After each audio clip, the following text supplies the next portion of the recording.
What's going on, everybody? Welcome to another episode of the Clean Libertarian Podcast. And happy 2022.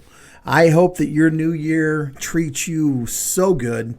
I hope that this year you accomplish the goals that you set out to accomplish and that you make many, many fond memories with the people in your life that you love and care about.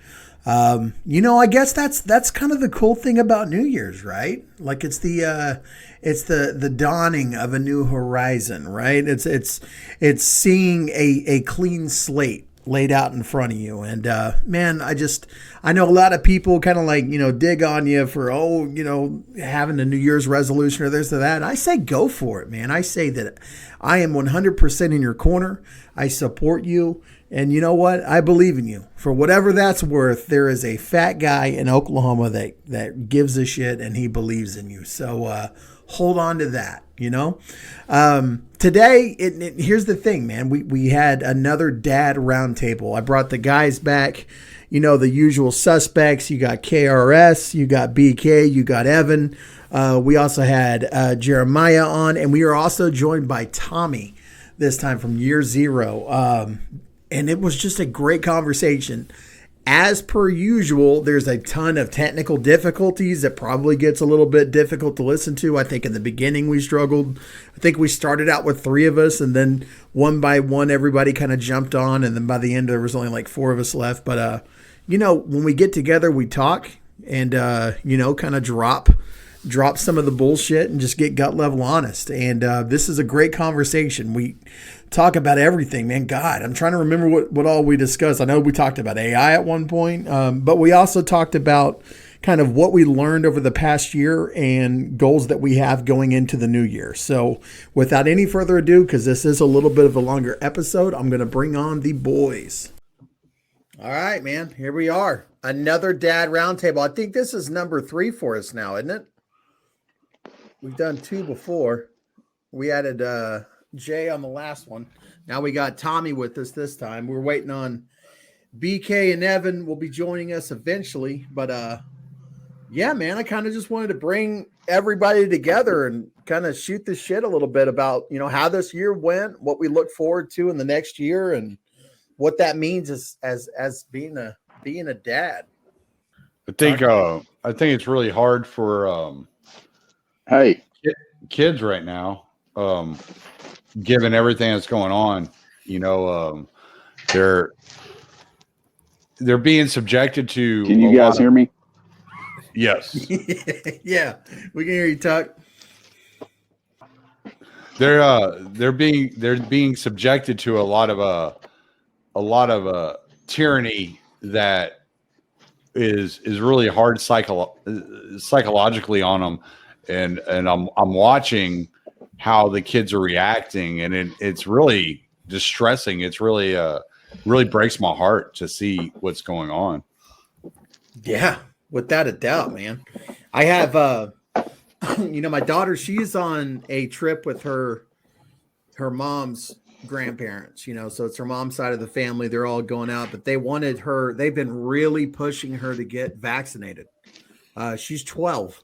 And they're not coming at it from an angle of, hey, if you get vaccinated, you're protected from this virus. They're coming at it from an angle of, hey, if you get vaccinated, then you can take this fun plane trip with us and we can go to Disney World and we can go do this or do that. But if you don't get vaccinated, we're going to have to drive, to this other place, and so it's been a little driving bit of more fun anyway. I think so. I mean, I'm a road trip guy myself, man. It's been one of those things trying to get that into their head that like, hey, stop pushing this on my kid. She's 12, man. She's not getting the vaccine. Don't even put it in her mind. Yeah. But, I don't know, man. Yeah, that's a tough one. I mean, I know there are a lot of people, there are a lot of families right now. I had Reed Coverdale on my podcast the other day, and we were talking about this, how the families are so divided. He actually had one of his family members say that they didn't want to see him because he wasn't vaccinated. And he's like, I'm 28 years old. I'm perfectly healthy. Like, there's no reason. There's no benefit to me getting vaccinated. And, the things are so flawed. The propaganda is so skewed right now. It's really, really devastating for those parents that are giving their children a vaccine, and we have no long-term information about what these vaccines do. Right.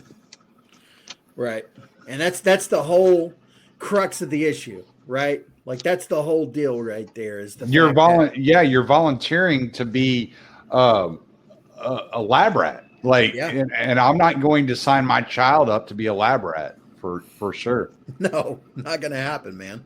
No, and a lot of people are like that. But what we're really seeing is our country is growing apart. People have two different values now. And that's what we're kind of fighting over, right? It's the group. We need to save the group. Or it's like, hold on. Is this good for me? Is this good for my family? I understand that certain people are getting sick. But the numbers are pretty clear.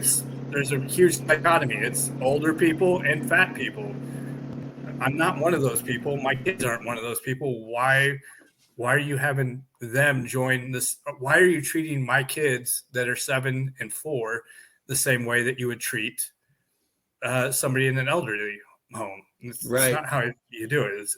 It's very egalitarian, and people are really pushing back against it in very specific areas.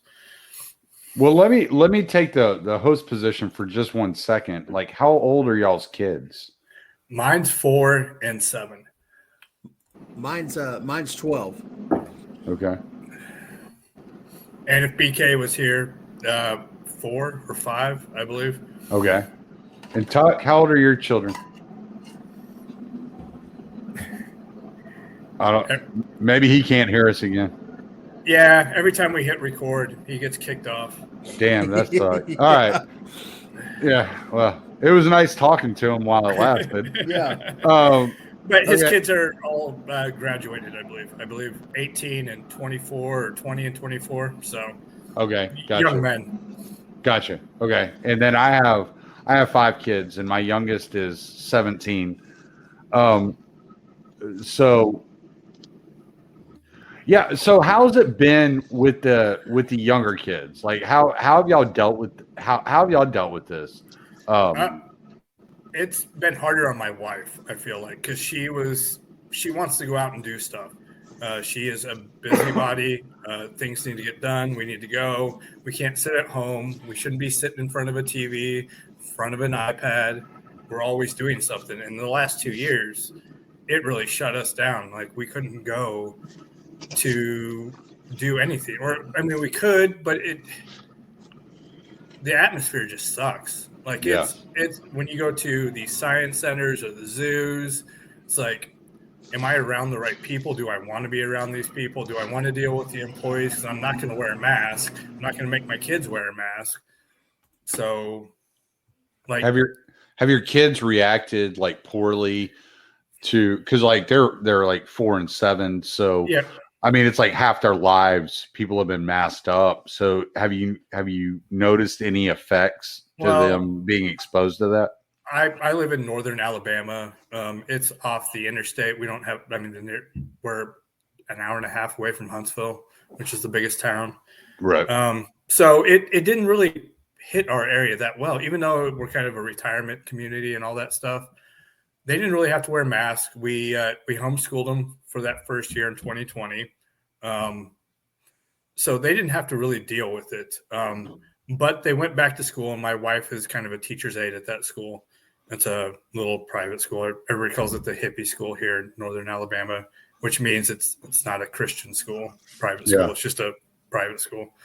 And the kids are a lot more wild. Like the teachers are complaining. It's like, we can't control them. There's a lot more chaos in the classrooms and in the younger ages. And it's been building and building the last couple of years. And the teachers don't understand it. They don't know how to adapt to it at all. So the kids are definitely adjusting to something, in the culture, but I don't think anybody understands why. Mm. How about you, Drew? How have your kids reacted? So, in 2020, we took her out of public school and we put her in a charter school, which was all online. And she did great as far as like grades and stuff goes. And from what I could tell, because I was able to review more of the material she was learning, it seemed like a little bit less indoctrination than what you would find in your typical public school. But she became really depressed, man. Didn't have, that social interaction with her friends. While they did do like a web conference call with her other peers in the classroom, that's still not face-to-face interaction, and so we made the decision to put her back in public school this year, and she seems to be doing well. But we're also, 12 years old. That's right at the beginning stages of that puberty thing, so Right. Now we're dealing with that, and then also trying to navigate through, hey, what are you being told about this at school? Yeah. And from what I can tell, I don't want to say fortunate, because it's not a fortunate thing anytime we have our freedoms, but we are typically fortunate as far as public schools go that, the school board has made the decision to make mask optional. And really, they don't push it, which is great, man. I'm really glad that is not happening anymore. Yeah, because that was one of my like really first concerns when they started like pushing these mask mandates on people. Like, I live in a small town, or like right outside a small town. Nobody around here wore a mask. They just didn't care. They're like, whatever, who cares? But I always kind of like found it like that would probably be really damaging to children, because especially those children that are in their developmental ages, where they're not seeing facial expressions. And it's like, what is this doing to a child's psychology? Yeah, without a doubt. They get it. It's almost Okay, like, what about now? Yeah, you're good now, buddy. Can you guys hear me at all? Yeah. Yeah, I hear you fine, man. Yep. What's Mic up, check. BK? Hey, what's going on, guys? Sorry I'm late. You're good, man. Well, gosh dang, I had to drive 3 miles down the damn road in my truck to get some signal, but I'm here. we were just freaking talking, and as soon as he started recording, it was like, it just went. It was it. It was gone. It's like, you've got to be kidding me. That's awesome, man. So I'm sitting down here looking like I'm fixing to break into this store down here. and of course I left my damn pistol at the house, so Shit. Oh, damn. I guess I'll have to. There we go. First time on a live podcast, someone's breaking into a business. Yeah. That's awesome. Somebody's gonna call the cops on me. 10-4. And I couldn't bring my damn bourbon with me, obviously. Oh So no! Oh, this shit. this is gonna suck. I only got one down before I came down here. oh shit! Yeah, man. Dude, turn the truck around. Go back. Come on. Yeah. Yeah. Oh, we gotta cut. We gotta cut video to help talk. All right. Yeah. Let's see. I could probably use the camera down here because I'm really rocking it right here in this spot. But you can't see me 10-4. because I'm sitting in the dark. There's the cigar. So, BK, Tommy was asking. Now I wasn't about to leave that. No. BK, Tommy was asking about how have you seen kind of this whole coronavirus narrative shift in the schools? So what have I missed?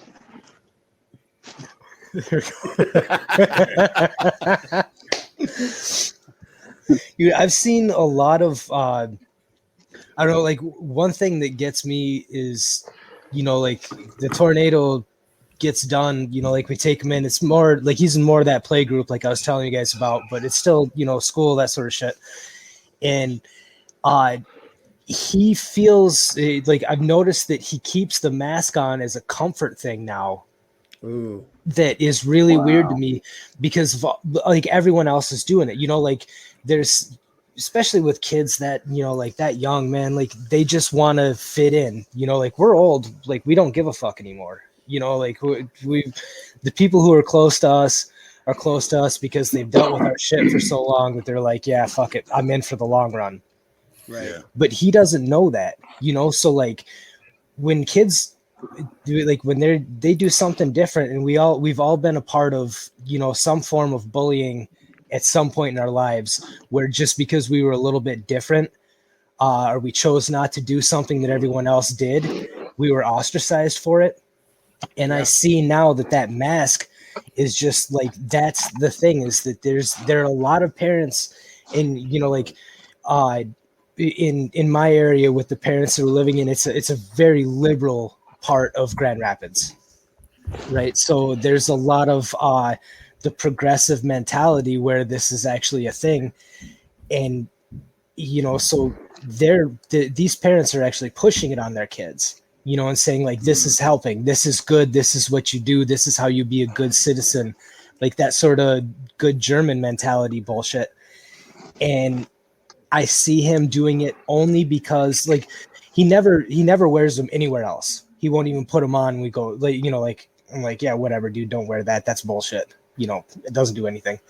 But when he's in a situation where he has to fit in, or where there's the group, like I see him just go right into it.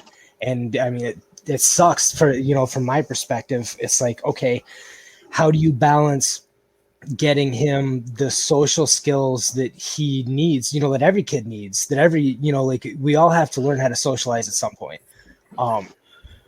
You know, so it's like I try to balance it, and in my mind talk myself into believing that it's okay for him, but it's so hard all the time when I see him do it, because he feels the pressure, not because he understands it or knows what it's about, but because everyone around him is doing the same thing. And that's a hard lesson to teach your kid, to like walk a different path or go, you know, like take the different route. So I don't know. And then I see the parents are a whole different can of worms, man. I don't even want to get on that fucking rant, because I'll just start losing my shit.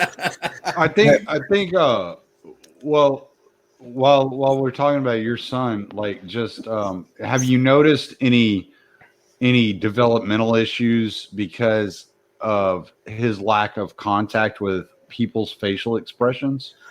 No, see, that's one weird thing that, you know, like I've heard a lot of people say that they have seen it in their kids, but my little dude doesn't.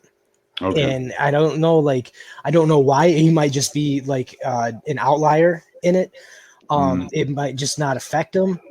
I don't know. The only thing that we've noticed is that because of those masks, there are times where it's hard to get him to eat different foods now, because the mouthfeel, like the constriction, which is a weird thing, you know, like one of those unforeseen circumstances that people aren't talking about, is that it doesn't just affect like the mental and emotional and reading people, but it's also a physical thing. Like it's fucking a diaper on your face all the time, you know, like there's so much bad to it. But no, I don't think I've seen him lose his ability to read people or to recognize like emotions. I think it's more to do with the like the herd mentality and trying to fit in, and then once again the actual like the physical feel of it. Man, all right. Well, I didn't mean to hijack your show, Drew. I just had some questions because I don't have young children. So yeah, no, we on these roundtables, man. This is just kind of all of us sitting in the room talking. Ain't nobody leading this show at all. But and it's a good question, man. And I know, so like, you know, I work at a residential treatment facility that caters to women and their children. And as a staff member, I have to wear a mask at all times. Okay. And so I have noticed that the children behave differently. Like if I put my mask down, take it off to take a drink or eat something, that they kind of look at me different. And I don't know how to read that. You know what I mean? Like, right. I know it's doing something, but and it's part of the policy of the place I work at. So it's just one of those things I got to deal with. But I do wish that I could like smile and, be a happy-go-lucky cat, and not have to worry about whether or not that they can conveying my emotions through my eyes. Right. Yep. Yo, Evan, what's up, man? Gentlemen, how are ya? Can you hear me?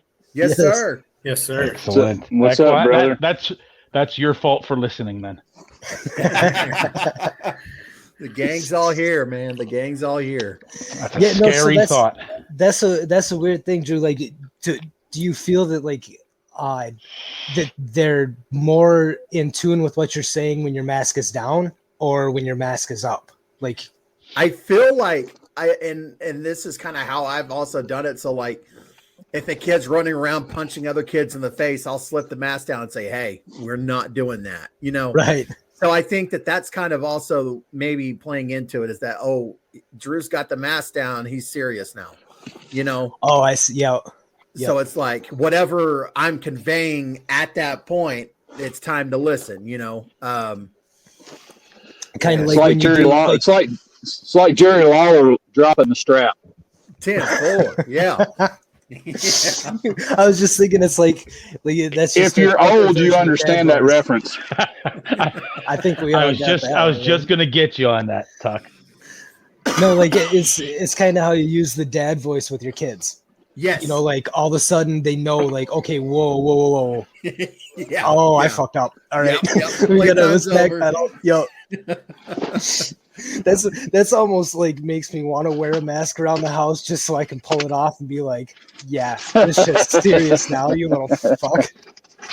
Yeah, but I mean, a lot of it too. So like, I was raised, I got my ass whooped a lot, and I know that that's like not a thing that with peaceful parenting has its place, and it is what it is. But like in this facility, this is very progressive, clinically oriented parenting practices, right? So timeout is off the table. We don't do timeout. You don't yell at kids. You have to continuously just be there like, hey, buddy, let's not do that, And so a lot of it is just like, I don't know if I'm coming across more stern because I'm stern at myself. Like I'm concentrating. So you're telling me the child is not learning in any respect for a hierarchy whatsoever?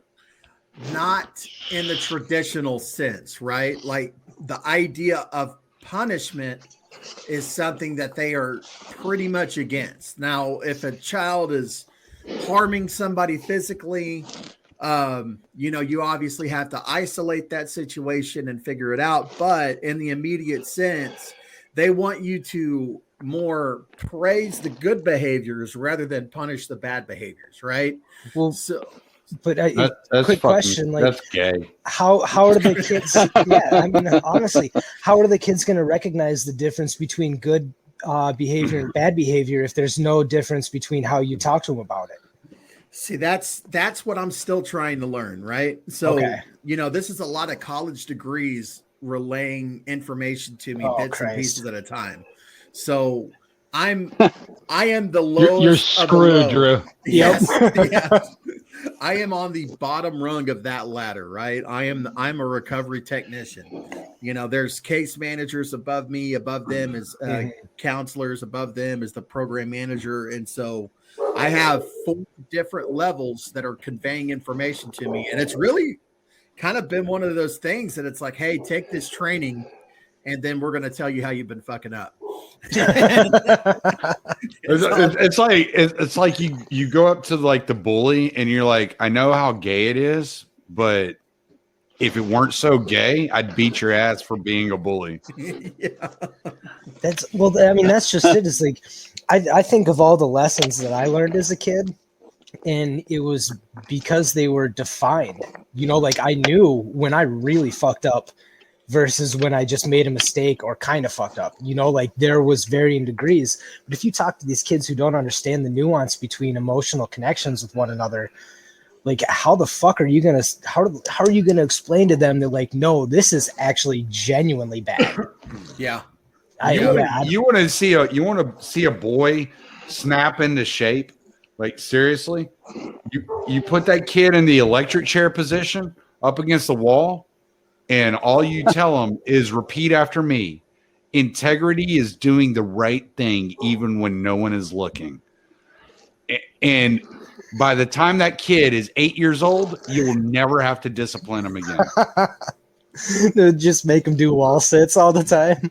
Seriously. Like all my kids, once they were 8 years old, I never even had to worry about them. I was like, I know they're doing the right thing. Mm-hmm. I mean, now you got me thinking back to all the hockey camps that I went to where they made us do wall sits for punishment. Or push-up position. God, you're giving me nightmares, BK. Dude, nightmares. Don't remember all that. Man. And don't even have them do push-ups. Just put them in the push-up position until they can't hold themselves up anymore. Ooh. Oh, that's brutal. But you know what? Efficient. Hey, but you know what happened? Like, all right, so like my youngest son, when I was raising him, I could not get that kid under control, no matter what I did. It's like I would spank him like 4 or 5 times a night. I would feel bad because he was getting spanked so often. I was like, okay, I can't continue to spank him. It's not fixing the problem. So I took my military training and I was like, all right, I'm going to start doing PT on this kid. Because it's like you can't talk to everybody in your life the exact same way. How are you supposed to be able to discipline everybody the exact same way? So I was like, I'm just going to start doing PT with this kid. After 3 months, he was no longer getting in trouble. 2 months after that, he walks up to me. He's, Dad, we don't do PT anymore. And I said, son, you haven't been in trouble in quite a while. That's why we're not doing PT anymore. He goes, yeah, but I want to do PT. And I'm like, well, you can do it. You don't have to get in trouble to be able to do it. Yeah. And so he started putting himself in the push-up position, until muscle failure. Right. Like, I think especially with the boys, I think especially with boys, they need that. Like that discipline, that having a routine, that discipline, that constantly seeing some growth every day, whatever it is. I can do 10 push-ups today. I can do 11 the next. I can do 12 the next, yada, yada, yada. I think that's so important. You ever met a man that hadn't been smacked in the mouth at least once? There's too many of them in society nowadays. But they're not men. Yeah. They're not men. No, right. Yeah, you're right. Yeah, right. Well, I got a unique thing because I got all girls. So the discipline thing is a little different on my end. It's like psychological warfare versus my daughter was really, warfare. My daughter was really easy, actually. If I would just look at her, she would just fall. She would crumble. So she was really easy to discipline. The threat thing is easy. Yeah, I had 4 boys and 1 girl. Ooh. And so the one girl, I would just shoot her a glance, and that would be it. It would never happen again, But the boys, my oldest is 15, and I got an 8 and a 7-year-old. And like you said, Tommy, the threat thing, the shooting the glance, it works like a charm. The problem is the emotional fragility that goes with those everyday scenarios. A friend doesn't call. They didn't get invited somewhere. This, you know what I mean? And it really is more so than, like you said, like the threat thing, the eye look or the deep voice. It works every time for the negative, but there's so much positive you have to build in there. Yeah, you have to treat your daughter whenever it comes to things like that. You have to treat her like a rose petal. You have to be very gentle with her. But she has to understand that there's a sternness as well. So there definitely has to be that yin and yang when it comes to dealing with a daughter that you don't necessarily have to have with a boy. With a boy, it can be all like, hey, bro, like, I'm going to kick your ass now, and we're going to, like, whatever. We're going to go outside, and we're going to wrestle for the next hour, and I'm going to throw you around, and you're going to give me a bloody lip, and I'm going to, give you a bloody lip, and we're all going to have fun. like that's fine, but you can't do that with a girl necessarily, unless you have a tomboy. Which my daughter, she was kind of tricky because she would fight with the boys, but she acted like a girl, so that was a little tricky. Yeah, my middle one's gonna be that way. My middle one's my tomboy. I call her my MMA star. Yeah, well, she wasn't even a tomboy. She was very, very girly, but she would kick the shit out of her brothers. There it is. You know, that's one thing, man. Like, but that was something you could get away with at that point in time too. When I was raising my kids, like I remember one time, one of her brothers pushed her down, and I was like, "Do you want to be a fucking faggot? Because that's how you become a faggot." And he stopped. You know, sorry, Drew. You're good. But that's how you talk to boys, right? Right. My youngest two, they're only a year apart, so they're really close. And they went to Sadie Hawkins this year, and they sent me a picture, and they're both wearing identical shirts and ties. And so I just took the picture and I put it through the meme app, and I just put fag across it and sent it back to them. You know, but you can talk to your boys that way. That's how you deal with boys. You know, like you're just like, all right, yeah, because you got to teach them to be thick skinned. They can't be little pussies. That's kind of, you can't argue that. Like, I didn't have that option with my dad. Like, he was like, no, you get a job, you be a man, like someone hits you, or like it was a big thing where like I was looking after my little brother every time we went out. So if someone went after my little brother and I didn't protect him, I got in trouble for it. And that was just the way it was. There were no questions. Like, no, you're the oldest, you're the one there, you protect him, you take care of him, and you take the hits that he can't. And that's how it works. If you get in a fight and you lose the fight, you get in trouble. Yeah. Well, You're like, you get in a fight, and it's like, if I lose this, my dad's gonna whoop my ass. Like, I gotta win. If I'm going to engage in a fight, I better win, because if I don't, my dad's gonna whoop my ass. Well, and so I'm not only gonna get my ass whooped out here in front of all my friends, I'm gonna get my ass whooped at home too, and I don't want either. So like, it teaches you how to be really respectful, because all of a sudden you start looking at it going, all right, I don't want to get my ass beat in front of my friends today and then have to go home and explain to my dad how I didn't win a fight.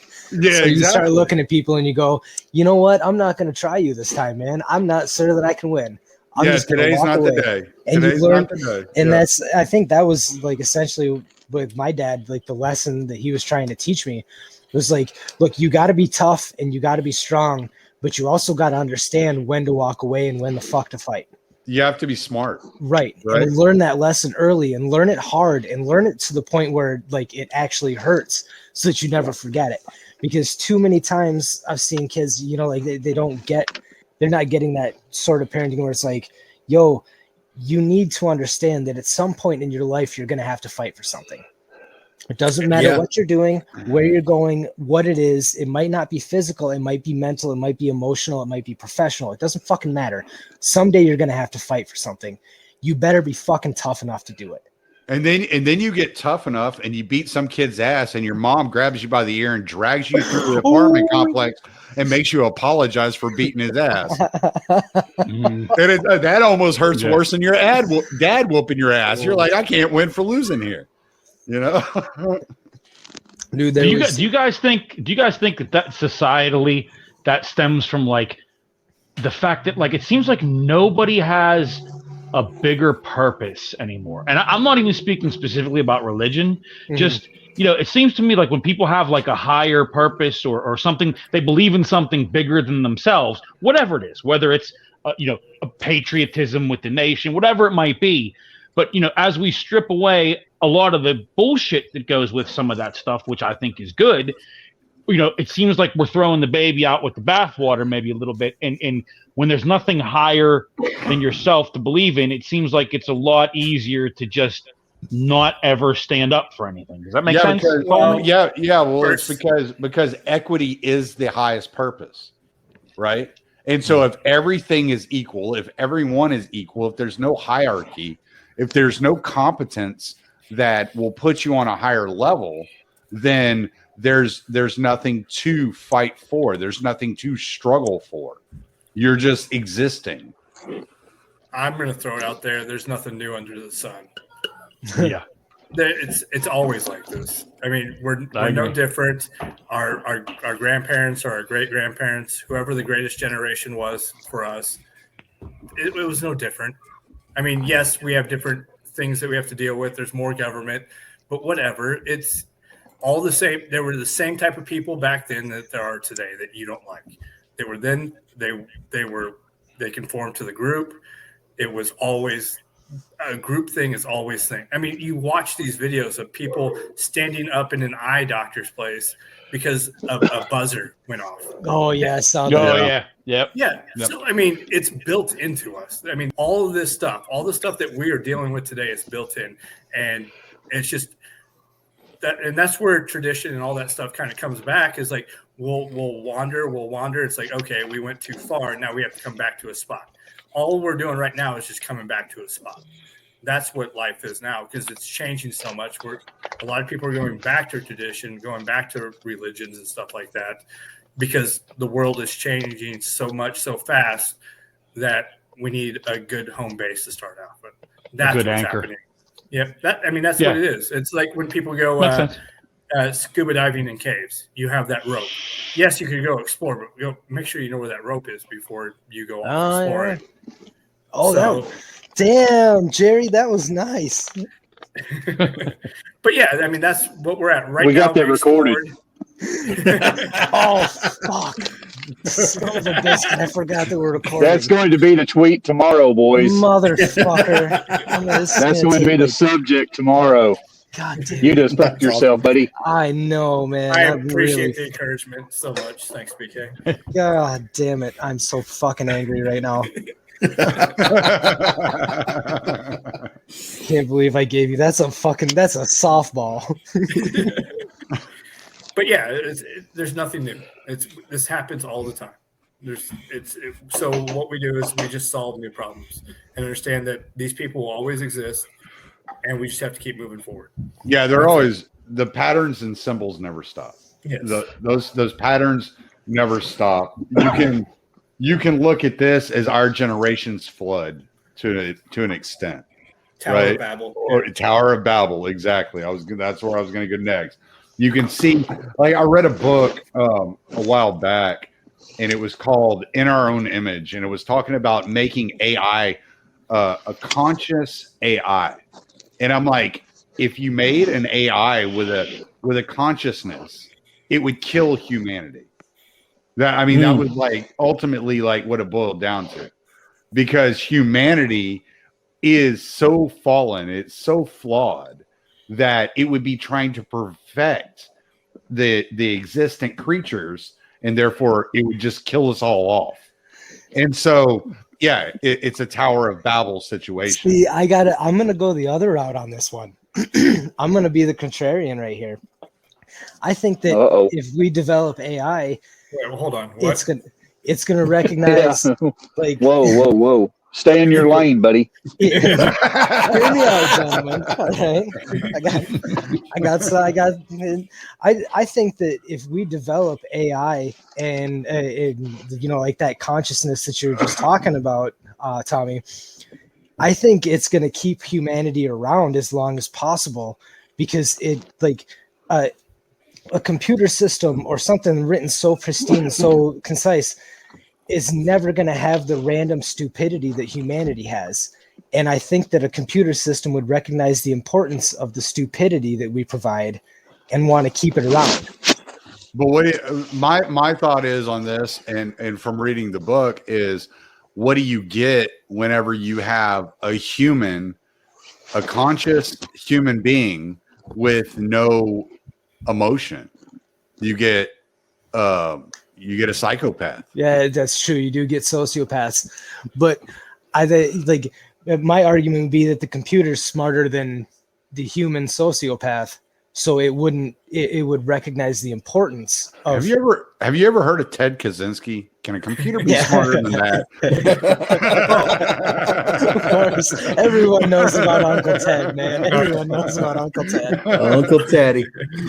Who's the greatest philosopher in the last 50 years? Greatest philosopher in the last 50 years. Yeah, you were talking about it. Oh, Douglas Adams in a heartbeat. Yeah. Okay, Just so no questions. Nice. Who's that? That's the I'm not- Hitchhiker's Guide to the Galaxy author. Oh, okay. I haven't read that, so thank you. Man, dude, you gotta get a copy, dude. It's definitely a treat. It really treats humanity exactly how it should be treated. Yes. Oh, I'm afraid now. So the Earth. What's the Earth? Well, the Earth is just a giant computer designed by a group of other interdimensional beings that wanted to answer the question of life, the universe, and everything. Okay, so the computer's already here, BK. Yeah, we Yeah. are the computer, dude. We're just the little nodes. Yeah, the AI is already built in. The universe will tell us when we do it right because we get rewarded, and then when we do things wrong, there's consequences. So does that? I mean, essentially prove my point that the AI wants to keep us going? Well, no. Well, yes, no, it could be, Yes. but I'm just saying it's already built, right? Right. So the more that we build machines, do they actually follow the universe or do they follow something that we put in?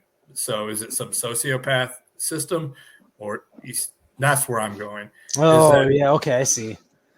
We already have the consequences of our life. And the thing is, there's also consequences for building AI, and we'll get to figure that out too in the next 20, 30 years. Right? Well, yeah. The universe will teach us. And the thing is, hopefully we won't all have to be forced to do the same thing because we need the fork. We need to have people doing separate things, different ways of doing it. Because if one of us gets it wrong when we went too far away from that cave rope, we don't make it back. So right. That's what it is. Everything is good and evil. It just depends on how we use it. So yes, AI could be good and useful and do a lot of cool stuff for us. But so does the universe, and it does it for us. I find it amazing that in the last 10 minutes we went from loving, compassionate disciplinarians to sociopathic AI. Yeah, we're really hitting all the sweet spots real quick.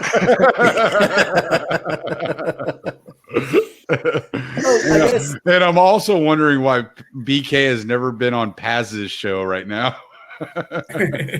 Who's Paz? I don't from Timeline Earth. Oh man, I don't. Yeah, I'm not familiar. Dexter. Yeah, X. Okay, yeah, it's mainly because I don't really pay attention. That I don't know this. Yeah. Drew, hey. You and Paz would have an incredible conversation. I can tell you that right now.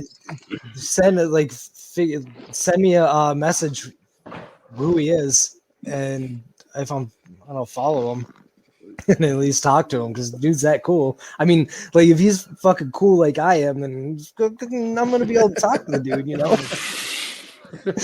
Absolutely. I love the humility. it's ever present, man. Ever present. It wasn't So Drew, dude, I just gotta say this much, man. I saw you got to the gun range today. Yes. I wanted to say congratulations. I'm so happy for you about Thanks, man. all of the whole thing. The whole process, dude. That's fantastic. Yeah, it's a trip, guys. Rolling around with a rifle in my trunk and not having to worry about what would happen if I got pulled over. You know what I mean? Right. Like it's a good feeling. And I was talking to the guys before we started recording that, this is really a crash course for me. I've never shot a rifle before today. So, man. Yeah, today was how much fun did you have? Dude, I sent 70 rounds downrange. No shit. Yeah, dude. Yep. Yeah. Once you start, dude, it's hard to stop. Yes, it is, man. That fucking barrel shroud was getting hot. I was like, man, maybe I need to put it up. You know what I mean? Oh man, that's so cool, dude. Like I said, I saw that and I just wanted to actually tell you just congratulations. So happy for you. Thanks a lot, brother. Yeah, man. It's a good feeling to have. I need to make it out there to Tuck's place, man, so I can get my hands on that AR-10 that he said he's got. Oh man, I got I don't know, two it's- Got two of them. that you know of. She had four. The rest are on the bottom of the leg. I got you. But talk how you've seen technology progress quite a bit, and how was that? Are you saying he's old? Oh, very old. I have gone from the age of the Model T to the Tesla, friends. So as this progresses, right? As this ball continues to roll, like what do you think that will mean? Is it a detriment for human progress, or is it actually benefiting in the long run? Look, here's the deal. It's like, and I sound like Joe Biden. Here's the deal. But it's here's the deal. Here's the deal, man. It's like with any other. It's like with all other technology. It's how we embrace it. It's how we use it. I said on on one of our other podcasts that nobody wants to go back to the 1800s as far as medical technology. I don't. Who does? Yeah, Who in the right mind would? I have a feeling leeches work better than mRNA. Yeah. Well, I mean, but you know what I'm saying. So nobody wants to go back to that. It's how we use it. It's how we embrace it. It's how we view it. I don't see it as a bad thing. I enjoy my technology. I enjoy electricity. I like it a lot. I like for the grid to stay up. We ran 2 days on the generator when a tornado went through, and I'm just telling you, that was, keeping tending to that thing and all that. It makes you appreciate your land power. Yeah. So, that's my thoughts on it. It can be both. It can be a blessing and it can be a detriment, but it's all on how we use it. Yeah, it's definitely a double-edged sword for sure. Yes, absolutely. And it's like, look, it's been like that, to go to what Jay said. Nothing new under the sun. Nothing new under the sun. I mean, every technology is feared by one part of society and embraced by another part. And but that's how we progress. That's how we progress. Now, I have mixed emotions on the AI. There are a lot of aspects of it that I find very, very, very beneficial and very, for lack of a better word, very cool. But I can also see the other side of the coin and go, I can see how this might be a bad idea. Yeah, Skynet. Right. I mean, the science fiction writers were more like prophets instead of science fiction writers. So, we just have to, everything's cautionary to me. It's like, yeah, that's that on paper and everything that sounds like a good idea, but in practical practice, let's err to the side of caution with some of this stuff. Oh yeah, 100%. Don't tear down a fence unless you know why it was built. Oh, right. Absolutely. Yeah. No, and that's tradition, right? You don't want to tear down tradition. That's conservatism. Let people go explore, but we need people to hold down the boat and the fort while you go out and explore, right? Sure. Yeah, and if you don't come back, then okay, we'll find a different way. Yeah. Right. So exactly, it's the balance of both, right? Right. And finding that balance is humanity's Achilles heel. Yeah. Mm-hmm. And we don't, yes, they always will. They always have. Man's nature is not changed. The times change, the technology changes, the circumstances changes, but man's nature does not change. We're the same now as we were 5,000 years ago, 10,000 years ago, whatever that your belief is. There's,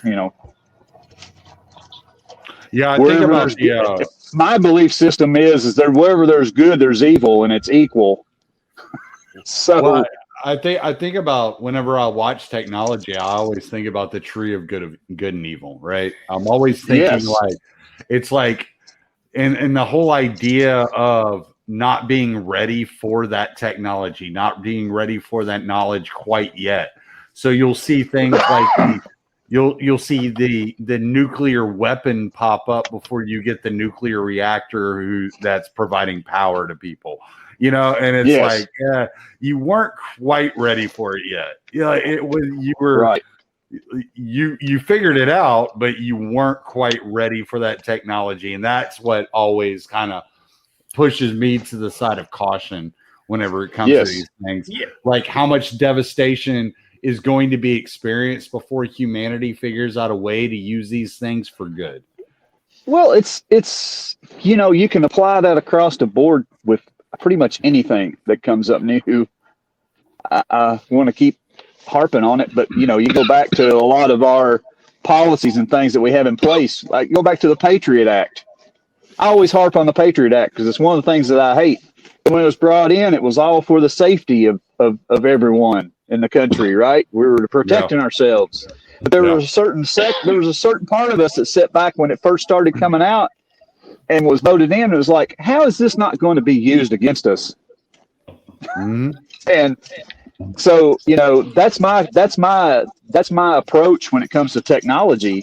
It's like, that's great, but how can someone use this, Well, you always something not you so always good? gotta remember that. You always have to remember H.L. Mencken's quote that man would prefer safety over liberty. Sure. We're seeing that.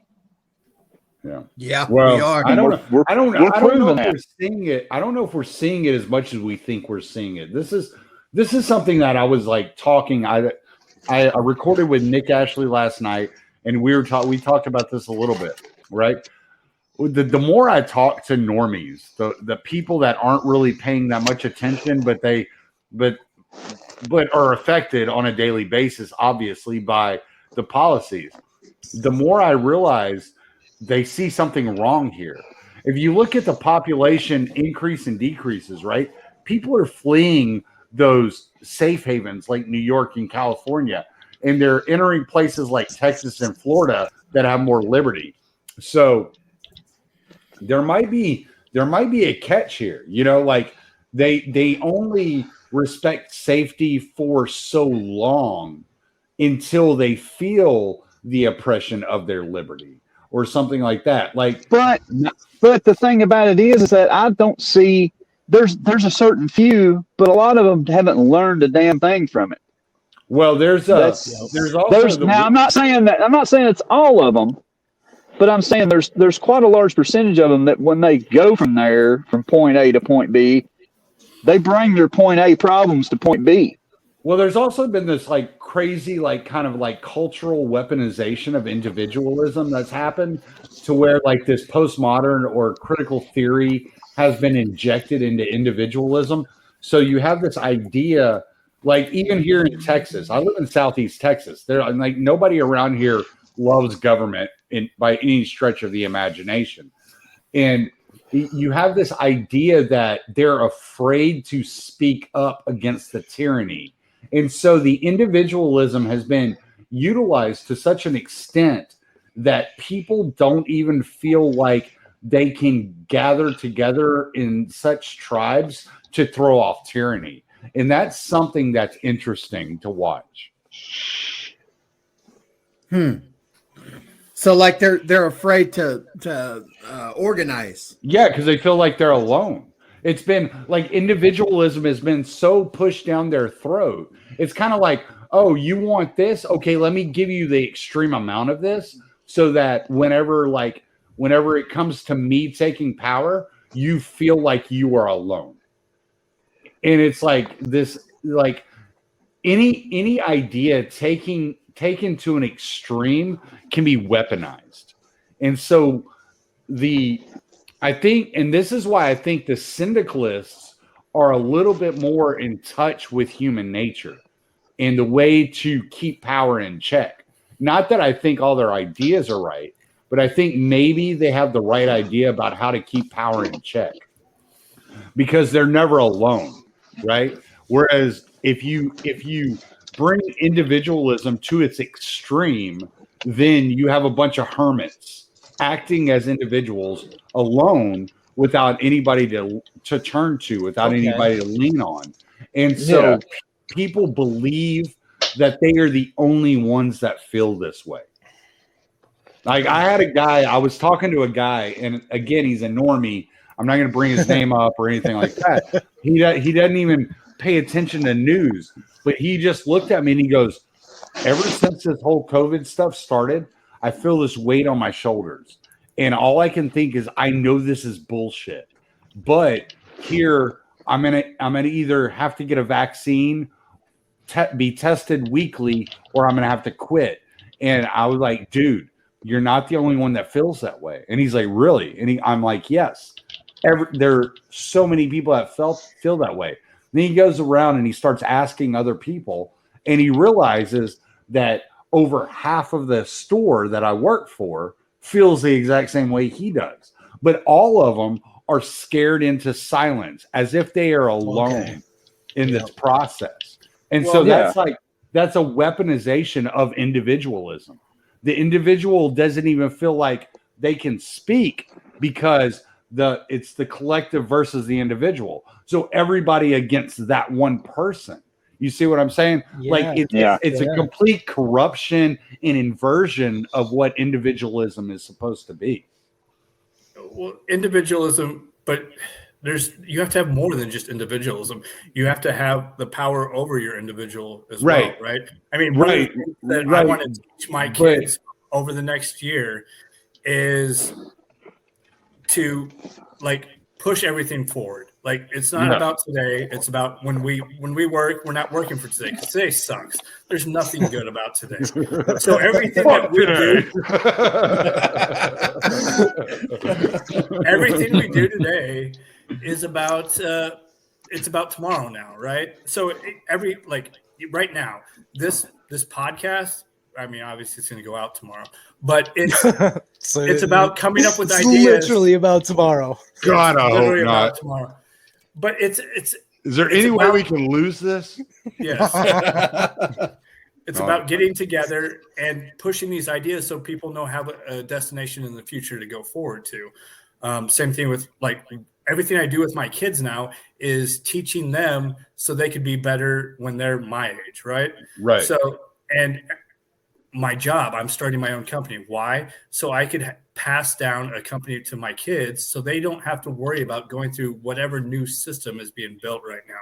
They have something to go into and start working with. So everything I'm doing now is pushed into the future. And at the moment I start pushing everything into the future, I am now more empowered today. I can go out and speak. I could go out and do stuff because one, I start my own company. I don't have to worry about getting fired in this collectivist company that was working, right? Right. So, and that's what we need. And we don't need all of them, but we just need people that were prepared. This is why I specified, and I want to make this clear. I'm not saying that individualism is bad, and I'm not saying that. No, I'm saying it's been perverted. It's been corrupted. It's been inverted, and it's being weaponized against people who are not reading philosophy, who are not in touch with what it actually means, right? Which is the majority, right? Yeah. If you think about the majority of people, they're not engaged politically. They may go out and vote, once every 4 years, but for the most part, they don't know and they don't care. They just want to feed their family. They just want to go to work and be left alone. And in that idea that I'm going to do whatever it takes to take care of me and mine and be left alone has been weaponized against them. It has been corrupted. It has been inverted. And therefore, it is being utilized to such an extent with this COVID tyranny that they feel like they are completely alone in this. And I think my tweet that I put out, I was like, individualized has been weaponized so effectively that the majority that wants to throw off tyranny feels alone. Yeah, no, I get that. That's not even really that far-fetched, because you do think like we do it all the time, inadvertently kind of give a little bit to people that we know, people, like in conversation, we step back a little bit and do it because it's just comforting. You don't want to break the mold too much. You don't want to be just that asshole all the time. But if that gets, like you said, when you weaponize it against the people who are like that, who naturally like us, who like, we're all just like, fucking do whatever you got to do, man. Like, I'm not going to involve you in my personal life. If you turn that, man, like, yeah, Tom, you're right, dude. That's an effective weapon. Right. And I trace it all back to like Edward Bernays and then Rules for Radicals, right? So if you read Propaganda and you read Rules for Radicals, then like you get an idea from those two books of what's being utilized against us right now. And then you can start kind of seeing through the veil that they've kind of like shaded you with. Right. And that's all I'm saying. I'm not saying individualism is bad. I think Jay's right on about the purpose of being an individual and the purpose of teaching your children individualism. But as people have drifted away from reading philosophy and being engaged and just depending on the news and the corporate press for their information, then they start to feel like, well, why do I think all this is bullshit whenever I'm being told that everything's on the up and up? And oh, look, 85% of the United States wants to get vaccinated. Why do I not want to get vaccinated? What's wrong with me? Now I can't have this conversation with my coworker or my neighbor because I'm alone. I'm one of 15% among 330 million people. And I don't think that's realistic. I think it's propaganda. I mean, we know these people spend trillions of dollars every year to propagandize not only the United States, but foreign countries. Yeah. So it's not hard to imagine and to see that they started taking these ideas of individualism and they said, okay, how can we flip that? How can we flip the script and make these people feel ashamed of being individuals, which is what they've always tried to do. It's what they're trying to do to our children, which is why, BK is experiencing with his son wanting to wear the mask all the time because he's being shamed for not being part of the collective, for being an individual. But it's individuals that create Tesla. It's individuals that write Huck Finn and Tom Sawyer. It's individuals that do these wonderful things. It is not the collective. So as fathers, like, how can we best defeat that propaganda? Like, how can we best still instill individualism in our children without, that ulterior motive on behalf of the collective, taking a foothold? Well, I mean, as far as I'm concerned, it would be showing them some of the great works of history and explaining to them how that one person did this. Right? How Dostoevsky wrote The Idiot or Crime and Punishment, or how, Tesla made such big influences and or Benjamin Franklin was this inventor, like start talking to them about these individuals, start showing them the power of the individual and of innovation that comes from the individual, because it wasn't the United States government that created the light bulb. You know what I'm saying? Right. Yeah. Right. No, I wrote down 4 different things that. I'll shut up now. I'm sure I've been ranting. I'm sorry. No, I'm gonna mute and listen. So I had an awesome moment with my oldest son earlier this year. He was there's a new kid and they were all making fun of him. I could tell that he was on the side where the group was kind of picking on the new kid. And I was like, dude, you can't follow the group. Let me show you how it's built in, right? So, like, I already brought up the idea of people standing because of a buzzer, and I showed him that video. I was like, look how these are adults, and they don't even know that they're falling for this. Adults don't know that much, and he had this reaction. He's like, oh, wait, what? adults don't know what they're doing. I'm like, I was like, boom. It's like, you know what? That was one of the things I wish somebody would have taught me as a kid. Not the adults in the room don't know what they're doing. So it's like, we need to have these moments right now where it's like, okay, the things that is like, man, I wish my dad would have taught me or my mom would have taught me this moment. And that moment is, and that was one of them. It's like, adults don't know what they're doing. So if you teach them, it's like, hey, guess what? People are kind of stupid. You'll pay attention. It's like, maybe I shouldn't follow the crowd. The other thing is like the grocery store on the corner. Why was that there? It's not there because it's supposed to be, right? Somebody is like, you know what? I'm going to go try this. And if it works out, it works out. And the reason it's there is because it did work out, right? Everything that you see around us is because somebody tried something. And it wasn't because somebody planned something. It was because somebody tried something. And then one of the last things I really want to try to teach my son is, I remember like going through, it's like we do math and science. It's like, man, everybody's already discovered everything, right? They already figured out the Pythagorean theorem a long time ago. There's nothing left for me to go out and explore. We've already explored it. I mean, there's no discovery left. But the thing is, there's so much stupid little easy things out there that we need to figure out how to do. And with the new technologies, it just means there's even more for us to understand. So those three things, it's like, don't listen to the adults. They don't know what they're doing.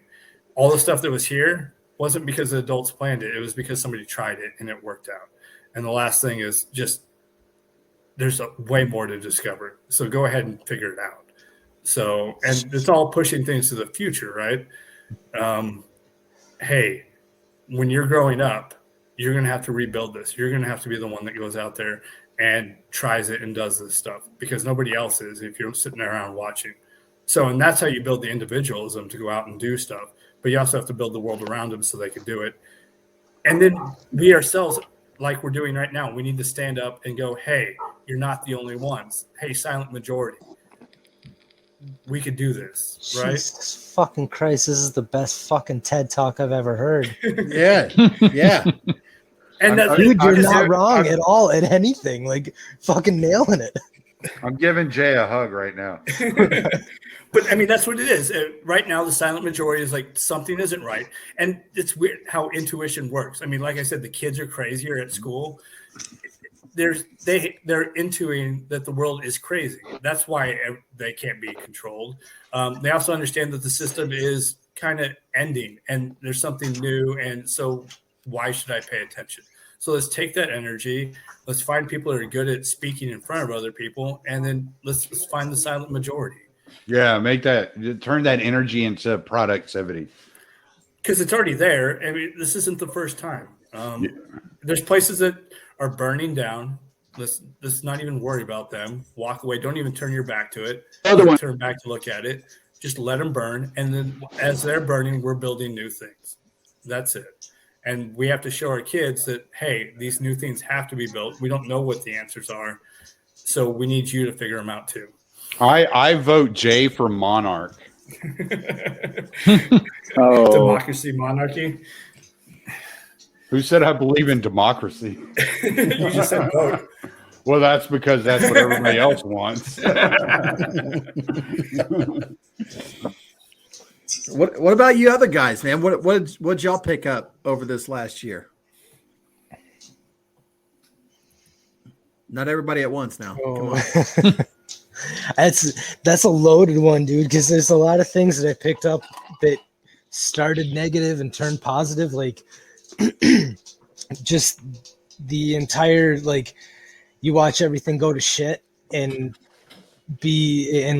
question why it's going the way it's going, and then get proven right every time when things happen like that. It makes me, like, this last year's proven to me that I've got a really good grasp of being objective about how the world works. And that's so, you know, like, I don't know if you guys ever kind of think about that, but reaffirmation of being right and consistent and objective is a really nice thing. And this last year did that for me. Because I was like, this is going to happen. This is going to happen. This is going to happen. and all that shit happened. And now, like, not only do you feel that sense of like, yeah, I'm a fucking badass, but you also get the, you know, like, you also earn the trust of the people that are closest to you, because all of a sudden now, you know, like my parents, my you know, my brother, my wife, just everyone that's close to me. Now when I say things, they're like, okay, wait a tick, maybe we should fucking listen. And they're all starting to shift now, and they're all starting to think about it just different. And I'm trying to turn them as far as I can to anarchist, but I'm getting pretty much libertarian from all of them. But it's because I'm just pointing out, like, hey, listen, you know, like, I'm not saying this because I'm crazy. And, you know, like, how many times is fucking, what's that dude's name? The crazy bastard, the gay frogs dude. Alex Jones. Alex Jones. Dude, how many fucking times has that dude been right in a year? Like, at some point, everyone's got to step the fuck back and be like, all right, you know what? This dude was right. But that's what I gained from it. Have I shown you my Alex Jones was right jar? It's no. full of coins. No, dude, that's the thing though, is that, like, it's one of those. Love that meme. It's one of those cool things about this last year. Like, you know, you talked about what you've learned and what you haven't learned. What I have learned in the good sense, the proper sense, is that, like, I've got a good perspective right now because I've been right and I've been accurate on this shit. So now I can sit back and trust my judgment, which sometimes you question, you know, like, you always be checking on yourself and making sure that you're being a decent person and not just letting yourself go, you know. You take that exactly the opposite way I do. I was at my aunt's funeral the other day, well, a couple of weeks ago. Okay. And my cousin walked in and he gave me a big hug, and my other cousin said, "Hey man, I haven't seen you in a while. What you been up to?" And my mom's like, "Tell him what you've been doing." And I'm like, "Oh, it's no big deal. I've been podcasting, writing, doing all this stuff." And the cousin that gave me a hug turned to my other cousin and he goes, "Yeah, and he's been right about everything." He was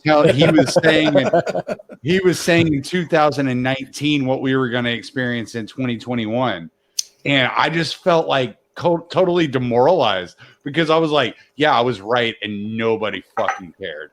Okay,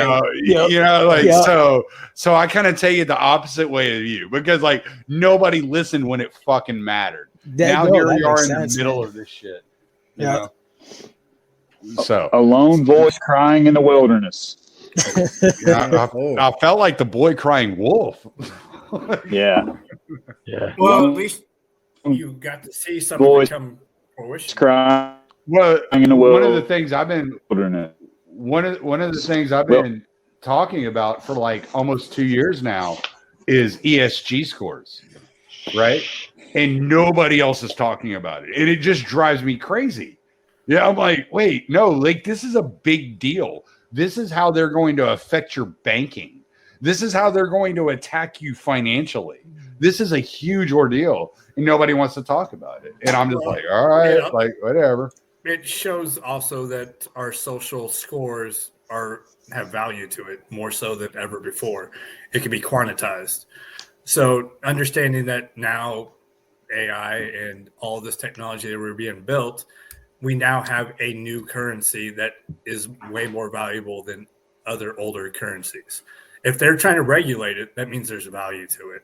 So that means if there's value to it, that means we could use it in our own way too. So if they say, well, screw it, you guys can't get a loan at our bank anymore. Well, guess what? Now we have a whole bunch of people that need to get loans that have awesome credit scores because they failed this other credit score. Right. So yeah, I mean, I went to a local credit union for a reason, but so it's not like I haven't taken my own actions.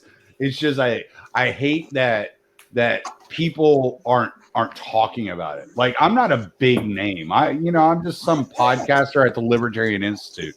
Like, I'm just some dude. Like, there are guys out there that could be talking about this much more regularly that just don't talk about it.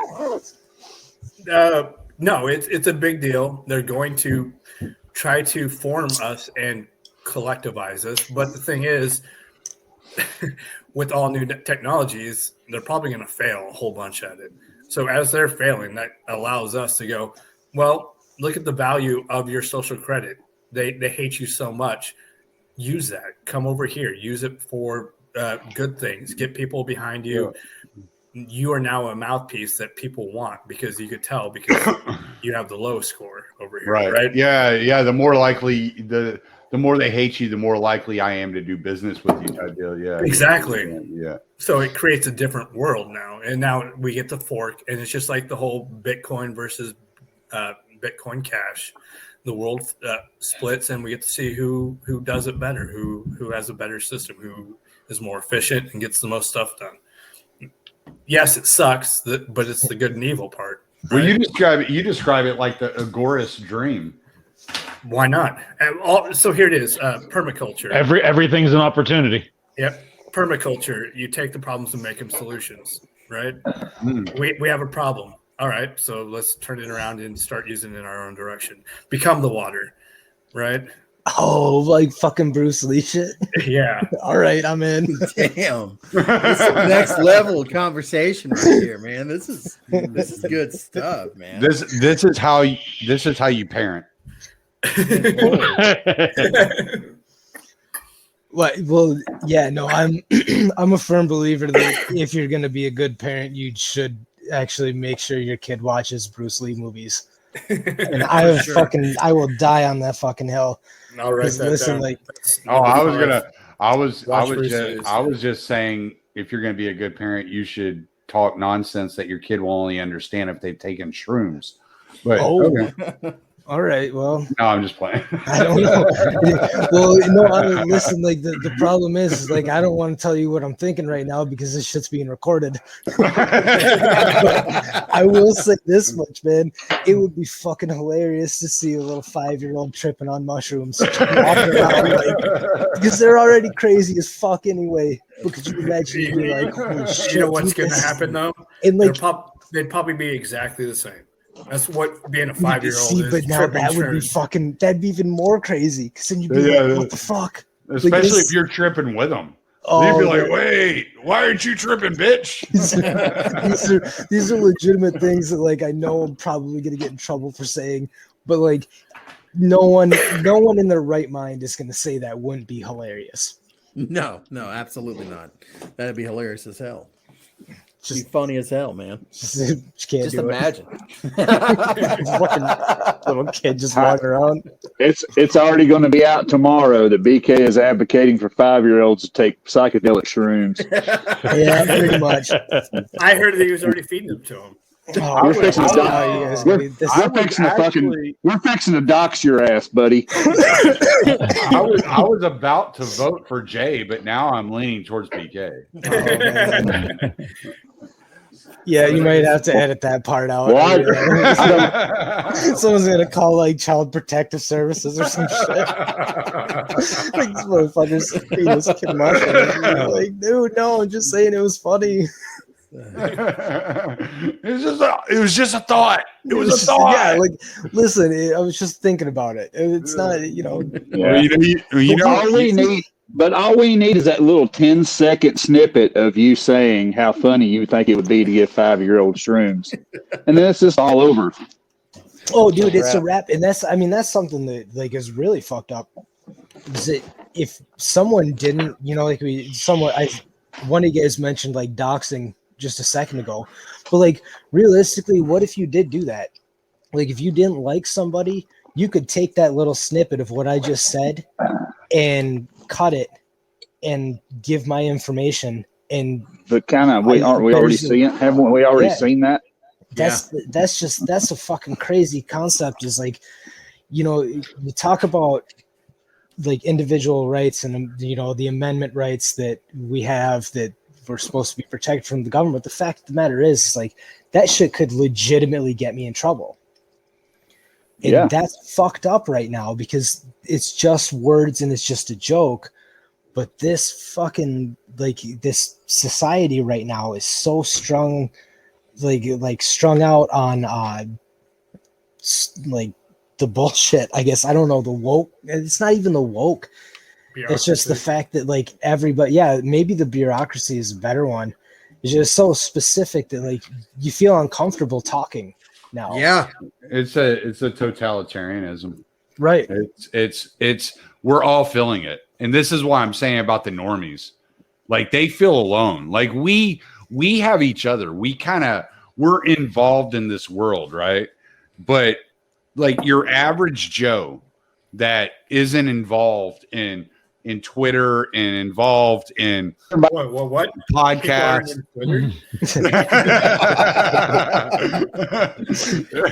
So like, yeah. And that's what I'm talking about whenever I was talking about like the people that feel so alone, the weaponization of the individual.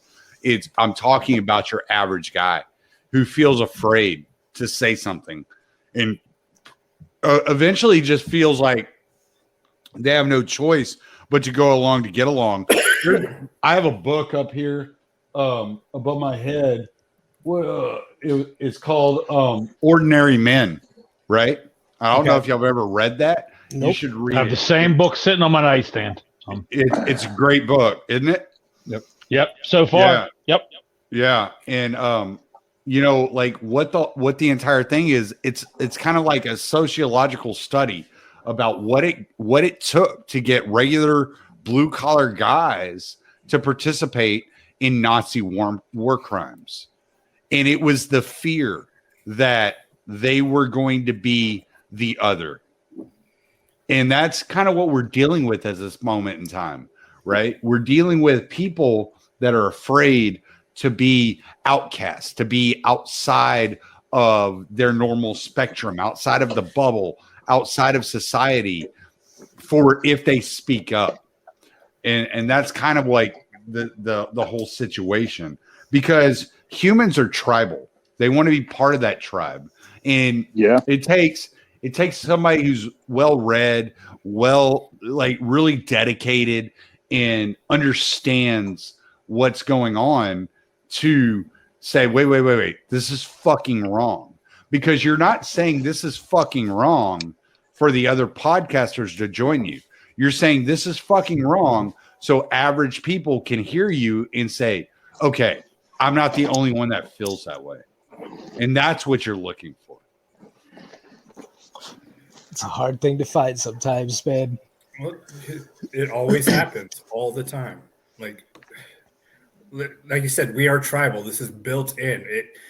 Back in the day, if we got kicked out of the tribe, that was a huge ordeal because now we're by ourselves. Now we have to go build our own fort. We got to secure our own food, drink our own water.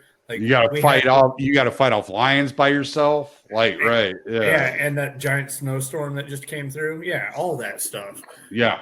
So it's really built. Like we are not Wolverines out in the Canadian North, right? At the same time, no, we're not. We are not Josh Bear out there in the Alberta North. That dude's awesome. But we aren't ants either, right? I mean, we aren't these mindless drones that act more like an organism than we do individuals. So there is this game that we have to play, and there's rules. So when we're at this level, there's the right ways of doing it and the wrong ways of doing it. And that's what we've been trying to write down throughout all of history is the right ways and the wrong ways. Right. And the thing is, if people are actually doing it wrong, they're like, hey, we're turning us too much into ants, we're going to fail. Like things will collapse, things will fall apart. That's the way it is. So the way is always we have to build forward and keep going, even as people screw up, right? Because we can't do it the wrong way because the universe will say, nope, sorry, you guys have to fall apart now and fight and burn everything down. It's just the way it is. So, and that's all we're seeing now. It's the same thing. People are trying too much. They're trying too much with mandates. The places that you wouldn't expect people to get out on Christmas Day and protest, Europe, they're all over the place, right? They got pushed into the corner farther than we did. At least we had other states that we could move to. They had nowhere to go. So they were protesting on Christmas Day, right? That was the difference. It will collapse when they do it wrong. And that's why we have to keep finding ways to build it the right way. Yeah. Yeah, we have to keep speaking up. And just because I get a little black pilled every once in a while and I'm like, oh Jesus, they just figured out I was right from 3 years ago, doesn't mean I'm gonna stop. You know, it's like, okay, well, maybe they'll listen tomorrow. Maybe they'll listen in 2 weeks. You know, it's whatever. You just got to keep. It could be 20 years from now, right? Right. Exactly. It could be after we're gone, and that's the worst part about being maybe a prophet is that you might not even know that you were right. Right. At least right now, it's like you were going through all this stuff, this prophecy for the last 5-10 years of your life, and you were right. At least it's like, okay, at least I was doing something right. At least I know the direction I was going was the right direction, and people are starting to follow me in that same direction. So if other people are following you, then we just need to keep making more and more paths back to us. Yeah, we just got to keep watching the patterns because the patterns are going to keep repeating themselves, you know. And so we just got to keep trucking, man. And you know, pass down the knowledge to your children. You know, pass it down and teach them to do the same thing because it may not be our generation that gets us out of this. This may continue into their generation, you know, and you just have to have some sort of faith that you have the ability to pass down the right information and the wisdom in order for your children to survive. Okay. I'm writing a list of what are things that you wish you understood as a kid that you do now? Like if you go back, what is that list? The number one thing is that it doesn't matter how old somebody is. Most of them have no fucking clue what they're talking about. So adults have no idea what they're doing. Awesome. Anybody else? Yeah, it's probably close to mine too, man. Really. Yeah, it's one of the biggest ones. It's so huge. And like I said, my son had I was in my mid 30s before I realized that. I was like, oh wait, I still don't know what the fuck I'm doing. So everybody that was telling me what to do had no idea what the hell they were doing. No, and like you hear certain people's like, oh, I was always rebellious. I knew that teachers were BS and stuff. I didn't. I was an idiot. I listened to everything. I was the autistic kid that raised his hand for every question because I knew the answer. Like that huge thing is like, hold on. I could have been sidestepping and going learning stuff beyond what they were teaching me because I just assumed this is the way it was supposed to go, right? Mm. Yeah. Another thing I wish I would have done that I didn't do was go into college and study Greek mythology. I feel like it had more than just an interesting story, that it was very much more related to human nature than I realized whenever I felt the pull to do it. Instead of going in and working for a living, I should have followed that initial instinct to study that. Yeah. There's been a real lack of like Greek mythology, like with the Netflix generation of shows. And I always thought that was weird because it's like now we have this platform that we could actually tell the full story, and nothing is coming out of that genre at all. Yeah, no, I agree. But hey, guys, I'm gonna pop off, man. I'm really hungry. My wife's been cooking. It's time for us to eat. So I appreciate you having me on, Drew. I really enjoyed this. I'm sorry I hijacked your show. I feel like I kind of took over as the host. Nah, it's all part of it, man. So it's all part of it, brother. It's part of being a podcast host regularly. So I was like, yeah, like let's talk about what I want to talk about. So right. We kind of went off the rails here, but I really appreciate all of you. And I hope to be in touch with all of you again and have some of you on my show here really soon. No, that'd be awesome. Thanks, Tommy. All right. Well, it was great talking to y'all. Y'all have a good evening, and we will talk later. All right. See you, brother. Bye. But yeah, on the so like for me, like where I'm at with it is seeing just science itself changed, right? Like, I remember as a kid, like certain things that were absolutes, like, okay, medically, I can't even think. After 30 some odd years of being on this planet, you see narrative change, science change, the medical community change on certain things. And I think that if I would have been told at a young age, the parents or the adults don't know what they're doing, I don't think I could have received it as well as I have by just watching many, many instances of that, right? So I failed a lot of classes in college, and I would have to take them again. And the reason because I was an idiot, I just wouldn't go to class. But when I'd have to take it again, it just came quicker. Like I just understood it, and then I would ace the class, even though I didn't try any harder. I actually probably tried less. And so that idea was like, okay, we're going to put this pattern in your head. You might not understand how this pattern works right now. Come back to it. And when you come back to it again, it's like, oh, I see this everywhere in the world. So yes, I mean, that's why we teach our kids over and over, like the same lessons. Why the Revolutionary War is taught like 3 times growing up when we're kids, at like 3rd grade, 6th grade, and then senior year, right? Right. It's repetitive, and that's where we're at. It's just like we just have to get that idea in their brain, and then come back to it and see if they picked up on it. And then once your left brain sees the pattern, then it can't stop seeing the pattern. So that's what it is. It's you got your left brain that sees the patterns that it understands. The right brain sees everything. So once you get your left brain to see the pattern, then it could go back through all the stuff in your right brain and go, oh, there it was. It's like watching The Sixth Sense. It's like, oh, wow, that's what happened. Then you watch it again. It's like, oh, yeah, there he is, not being a ghost. He can't go through the door. Oh, there he is. He's only talking to what's his face, right? So, like, once that pattern's built in your head, then you can go back and then you can't see it again. You can't stop seeing it again. So that's why you do it. Right on. Hey, Tuck, you got what's something that you wish you would have known when you were a kid? Here.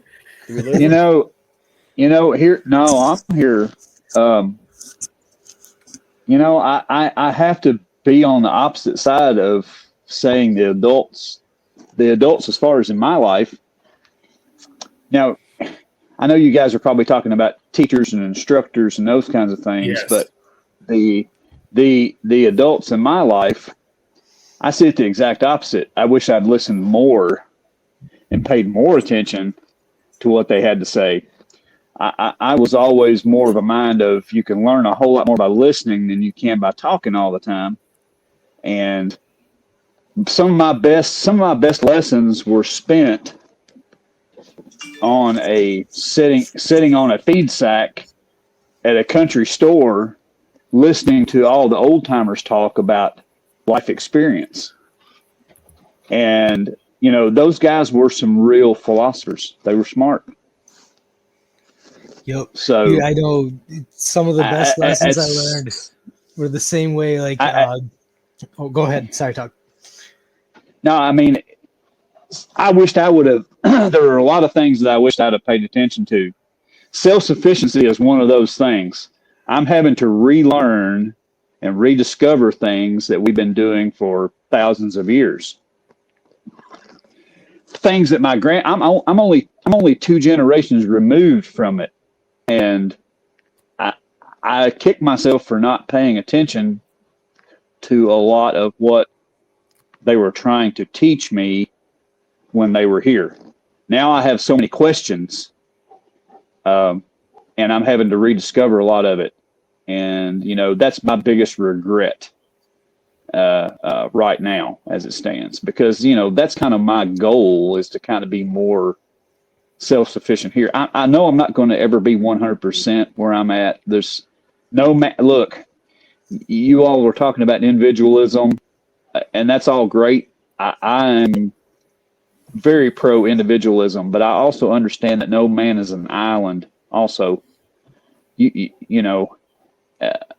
even the best mountain man had to trade. He had to trade.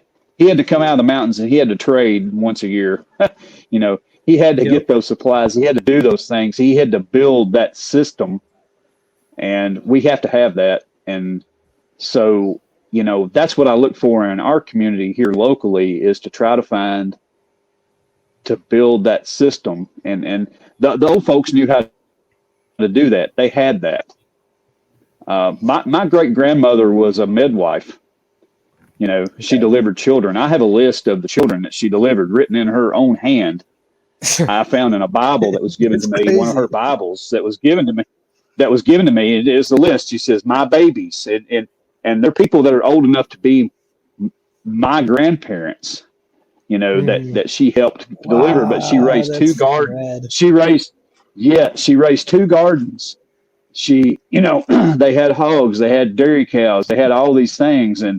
But also too, she would take milk and butter, and she would take eggs, and she would take these things, and she would trade at the local store, which was just 4 miles down the road, and trade for things that she couldn't produce, like sugar, you know, salt, those things. But that's the stuff that I wish I'd paid attention to coming up, that I'm having to rediscover now. And that's my biggest thing. I know it's sounds kind of simple, but you know, there's some traditions and things that are worth hanging on to. I don't think that sounds simple at all, man. I mean, I'm relearning how to garden right now. You know, like I know my grandparents did it. My mom's side of the family, they're all farmers and ranchers. Like that's been the way of life for them for a long ass time. And now I'm sitting here going, okay, how can I do this? What can I, you know, like trying to relearn the stuff that I wish now I had learned when I like remembered and paid attention to when I was younger. And I'm like, man, I wasted a lot of time doing some dumb shit when I could have actually been like getting my shit together, you know? Yeah, exactly. Yeah, that's right. I think, and also, you know, and we talked about in the beginning of the episode about like having a higher purpose and things like that. Like that life is not bred of consumerism, right? Like, you know, you make the butter, you know, in order to get the other things, you have your needs met, but it's bred in survival. Right. It's sustenance. It's bred in survival. You have to do these things to live. You have to do these things so your family will live. And, you know, that's a whole other motivation right there. That's a whole other motivation. Well, and, you know, Drew, like you mentioned the term consumerism. That's kind of an interesting dynamic now in my mind, because there's a lot of people who literally just purchase everything that they need every day. Yeah. And then there's like another subsection of people who actually create some of the stuff that they need. And then there's the people doing everything that they need on their own. And I think that if we could shift that so that everybody, you know, like you want to talk about like equality, I think it would be fantastic if everyone learned small little things to do to take care of themselves, you know, so they weren't reliant. You know, like everyone should know how to garden and, you know, like we were talking about, like relearning these things that we should have never forgotten or should have been taught to begin with. Cause man, like I live in the middle of the city. Right. And I'm still I'm still eating vegetables that I grew this summer, even though I lost my garden beds twice to my new puppy. You know, like I still maintained it. I still did it. And I think that that's something that, like, if everybody just knew a little bit about, man, it'd be so much easier. Things would be so much like more efficient. Like you can on a quarter acre of land, you can actually grow enough crops to feed you and your family for a couple months a year, and that's going to save you money, and it's going to teach you shit, and you're going to learn. You know? Yeah, man. Yeah, and it's also kind of I don't know, man, if you guys do like the grounding techniques or anything like that, but there's something that can be said about getting skin to dirt contact, right? Like, Yeah. Sure. dude, there's I something know all about that. Yes, sir. Oh, dude, when you walk away with your hands dirty, like you feel good about yourself. I'm sorry, I don't give a fuck what like who you are. No, that's right. You walk away from something and your hands are dirty. You're like, I just did a job. That's it. You know, like. Yeah. Well, it's even more. There was some guy who's messing around with this. He's like, he has robots plant a field. He has a elderly couple plant a field, and he has children plant a field. Okay. And supposedly he's noticed that the machine that plants the field, it doesn't bring up that much nutrients. Really? Yeah. But the child that does it brings up all the nutrients in the world.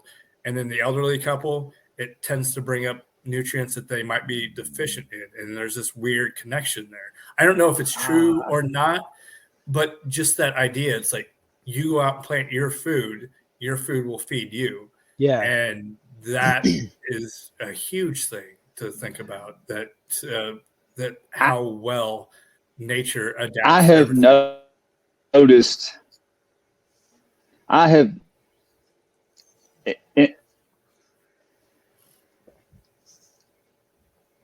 Did we lose him? I think we lost him. Did we lose him? Oh man, and you know that was another one of those top moments of straight. Yeah, man. I have noticed. There we go. I noticed this year, and I've noticed it in past years, that we've bought garden sets. Like you'll buy sets.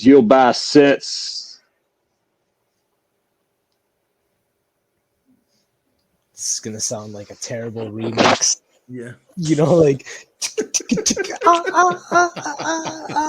here's talk. Well, I just so here he goes.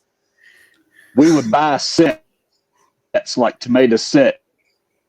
We would buy, we had a neighbor give us some sets that were some squash that were started. The squash that we planted from seed, the tomatoes, the things that we did from seed actually did better than the set. I'm dead. Dang it, man. No.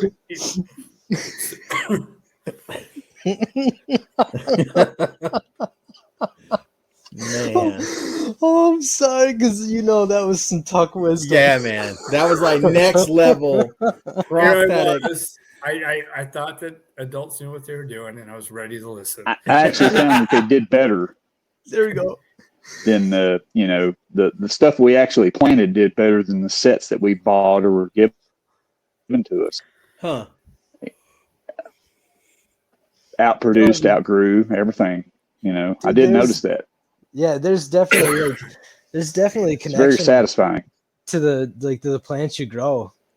You get that feeling. You know it when you're in the garden and you see them coming through. You're like, yeah, you're gonna be a fucking badass, man. Like I'm looking forward to eating you.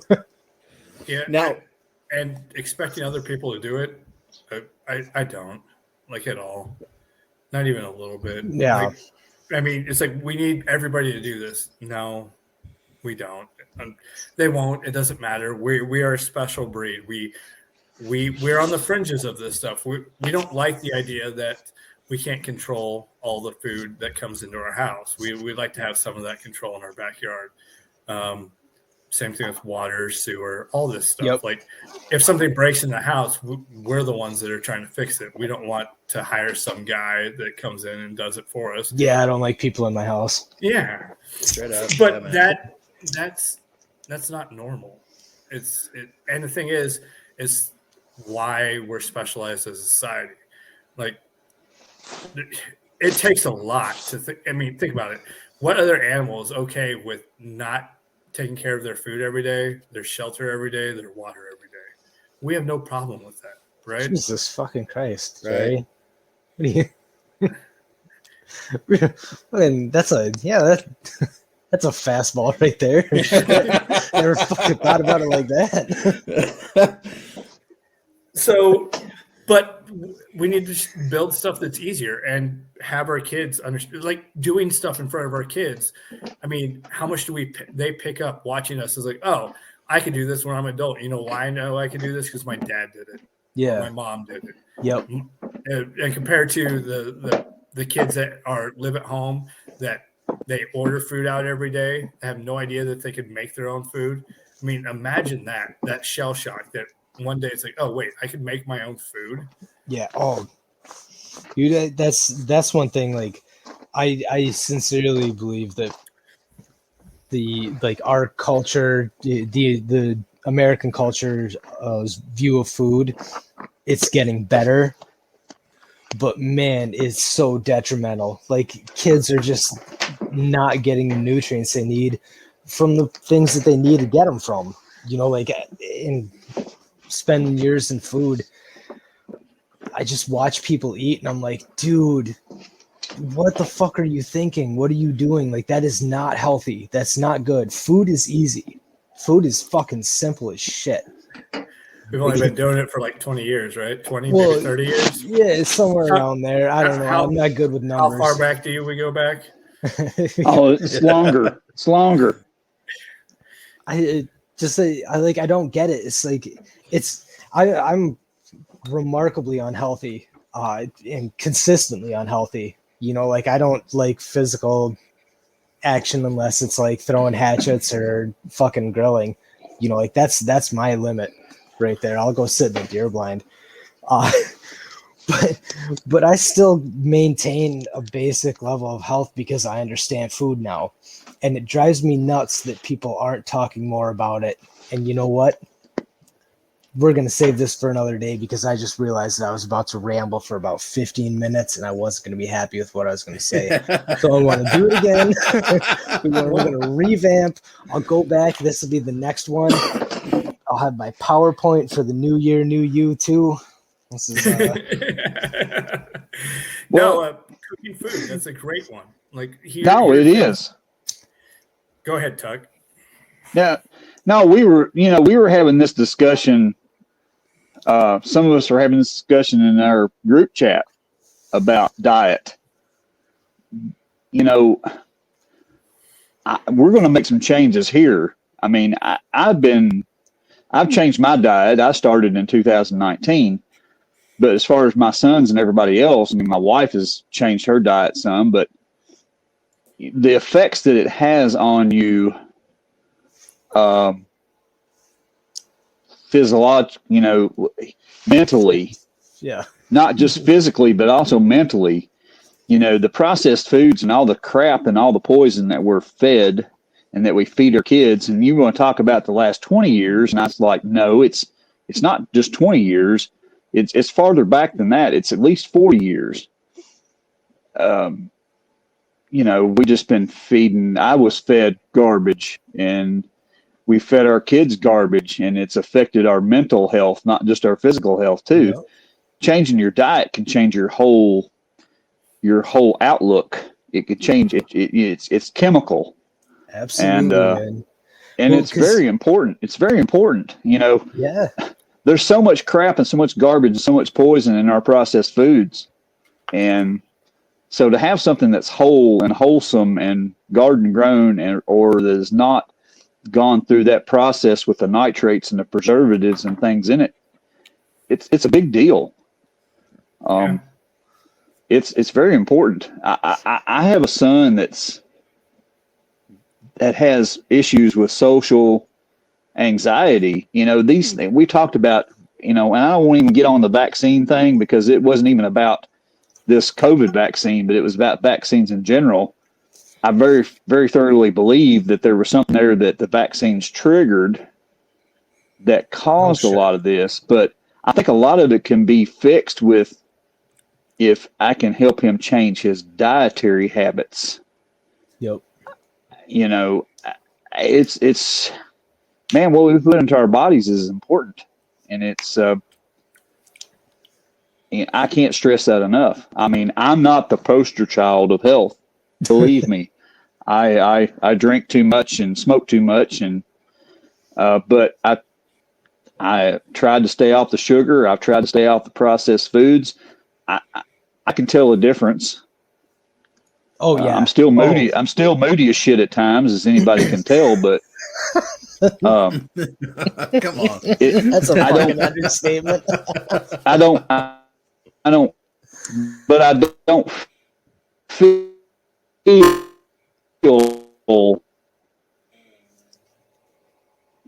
terrible. Man, I really. You know, I don't. Clean eating, man. Mentally, my mental state is better now. That's just menopause. Menopause is all that is. Yeah. Thing, boys. It happens. Well, guys, we have almost hit the 2-hour mark. We started out with 3. At one point, we were at 6. Now we're down to 4. This is as good as time as any. What goals do y'all have rolling into 2022? I'm going to eat better, honestly. Well, I want to grow more food. I want to teach my kids to eat food. Also, I'm trying to start my own business, so making that one where I get paid on a regular basis would be great. Nice. But all the stuff is everything today sucks. Everything's for tomorrow now. And that's my goal is so food, money. I like that.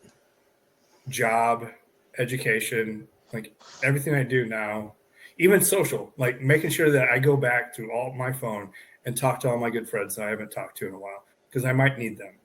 Right? Because you can't just call up a friend that you haven't talked to in 5 years. Hey, can you help me move?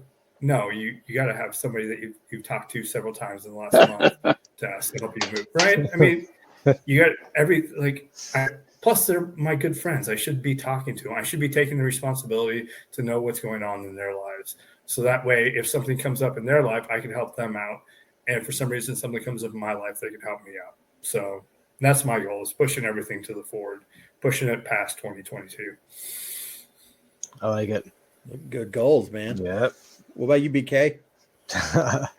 I fully intend on doing more dumb shit this year consistently. Well, that's not a stretch. Nope, it's not a stretch at all. Yes, and I may.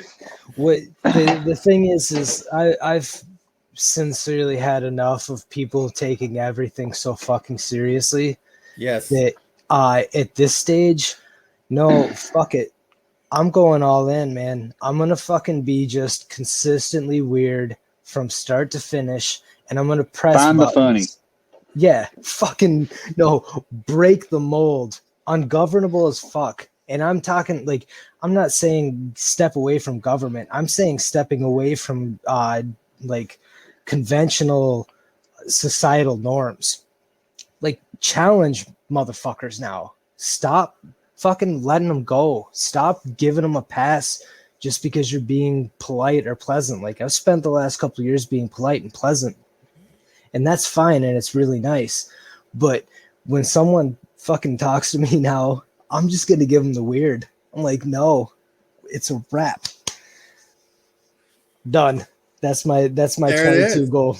Hell yeah. So I didn't end that well, but I think there should have been a really like sweet epic final line, which is unfortunate because I felt like I was really kind of like in the Gladiator movie right there where I was giving the speech, and then like at the end I say the right thing, but then I didn't say the right thing.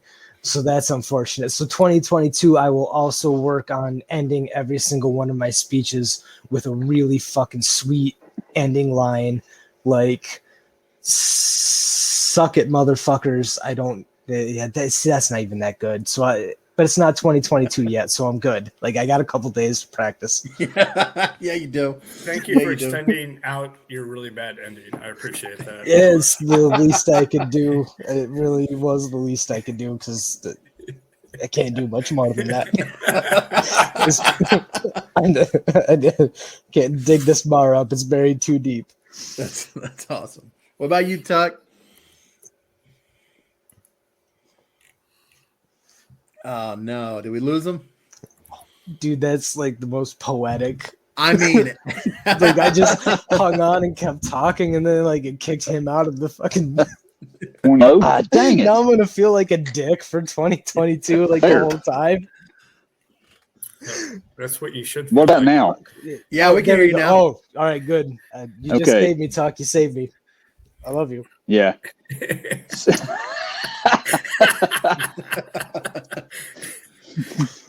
So, as I said, I know I can never be 100% self-sufficient, but working toward that goal is more of my goal for 2022.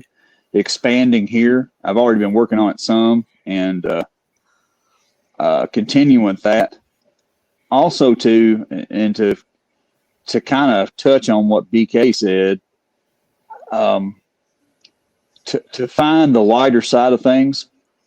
We've been so doom and gloom the past 2 years. I've tried to last a little bit, and I've failed at times, but to try to find the lighter things, to try to find the funny, and also to try to find more of those people to help, to love my neighbor more in the next year, to help out more where I can, and also to build those networks here locally.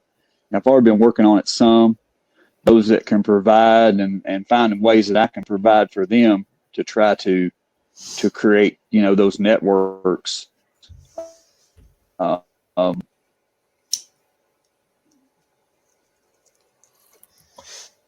a good thing. Separate or apart from or This is every fucking day. perfect. God, this is perfect. I'm sorry, but this is so fucking good. Like, I mean, come off it. Just laying down some fucking, like, just pure knowledge. Yeah, And then it just goes, wicka, gone. gone. There's an analogy here. I don't know what it is, but it's there. There you go. Someone can fucking find it. I don't know. We put in enough work. Let the other fuckers steal some shit. I got BK to encourage me. I'm good. I'm sold. Oh, here we go. Where did I drop at? Oh man, we have absolutely no idea, but I'm sure it was fucking amazing. You want to get into the community more and help out more. God damn it. Jerry, how the fuck you got such a good memory, man? And it was wasted. You're gonna have Dang it. to fucking stop smoking so much pot. Okay, Where did I fucking details, drop man? About You were- making a community networking. Yeah. Well, All right. dang it. I love you guys too. So, like, do you think Tuck just like drove down the road a little bit, or I think something might happen. I'll tell you. I'll jump in with my goal, man. So okay, I want to hear this. I've been making some connections. So the thing with rehabilitation services for substance abuse is that there is no shortage of reunification programs for mothers who have lost their children, but there is not one that exists for fathers. And so my goal is that by the end of 2022, I will at least have a blueprint for a program that does exactly that, if not already employed and making that happen. Holy shit, dude! I didn't even realize that was a thing. Yeah, that they didn't have it. That's crazy. No. Holy shit, man! So, like, I've been talking to. We do a lot of work with, it out here. It's called DHS. Where you're at might be called CPS. The protective services, like correct, yeah, for kids and all that. And so, like, I've been talking to the case managers and counselors about, like, what does that look like for fathers? and they'll say, you know, like the action plan or the treatment plan that they have for the dads is like maybe 1 or 2 pages, and the treatment plan for the moms is like an entire damn binder full of stuff, you know. So like consideration is not really placed on the father. You know, they're Right. looked at more as, hey, you need to go out, make some money and fund this. But at the end of the day, man, we need help too. You know, like yeah. a lot No, of us, absolutely. a lot of us guys didn't have a ground floor look at like what a healthy family unit looks like. Right. You know, we need that direction just as well. And we also need advocates in the court, which they don't exist for men. It's just, they don't, man. Unless you're paying for it, you know, and I'm sorry, man, but Hey, the thing is I've got a couple of buddies that have gotten entirely screwed through Yeah. the system. I mean, like to Yeah. the point where you hear the stories and you go, yo, like, what? For real? Like, it's mind boggling. So no, I believe it, man. That's a good cause. I think so, man. And I've worked in construction for a long time, so trust me. Like I saw the guys, Yeah. and they would show me their pay stub. They would say, "Look, see this?" And like 3/4 of it is gone. Like they're getting pennies to take home. Yep. You know, which you got to pay for your kid. I get that, like 100%. But like, dude, we are killing fathers out here. Well, Literally killing. You're making the problem is that if you do it too much, the dads like it's like that negative equation with the kid and the family and the ex is that like all you see is what you're working for. Like you're seeing money just stolen from you and some of it going to your family, and you're not getting the family connection, and it makes men resentful. Yeah. You know, because you just you're like, dude, this is not right. Like, how are you doing this to me? It also incentivizes them to do the wrong things, like not have a job. Right. All that stuff. Or get paid under the table. Yep. you know? Exactly. Or like, yeah. Which is a good thing, but okay. Yeah, right. Absolutely. But then the kid doesn't get paid because the courts were responsible for it, and the dad's like, screw it. Yeah, man. So that's like goal number 1 for me. Goal number 2 would probably be lose a little weight, and goal number 3 is stay off the fucking drama, dude. 2021 Oh my was God. so much drama on Twitter. Jesus Christ.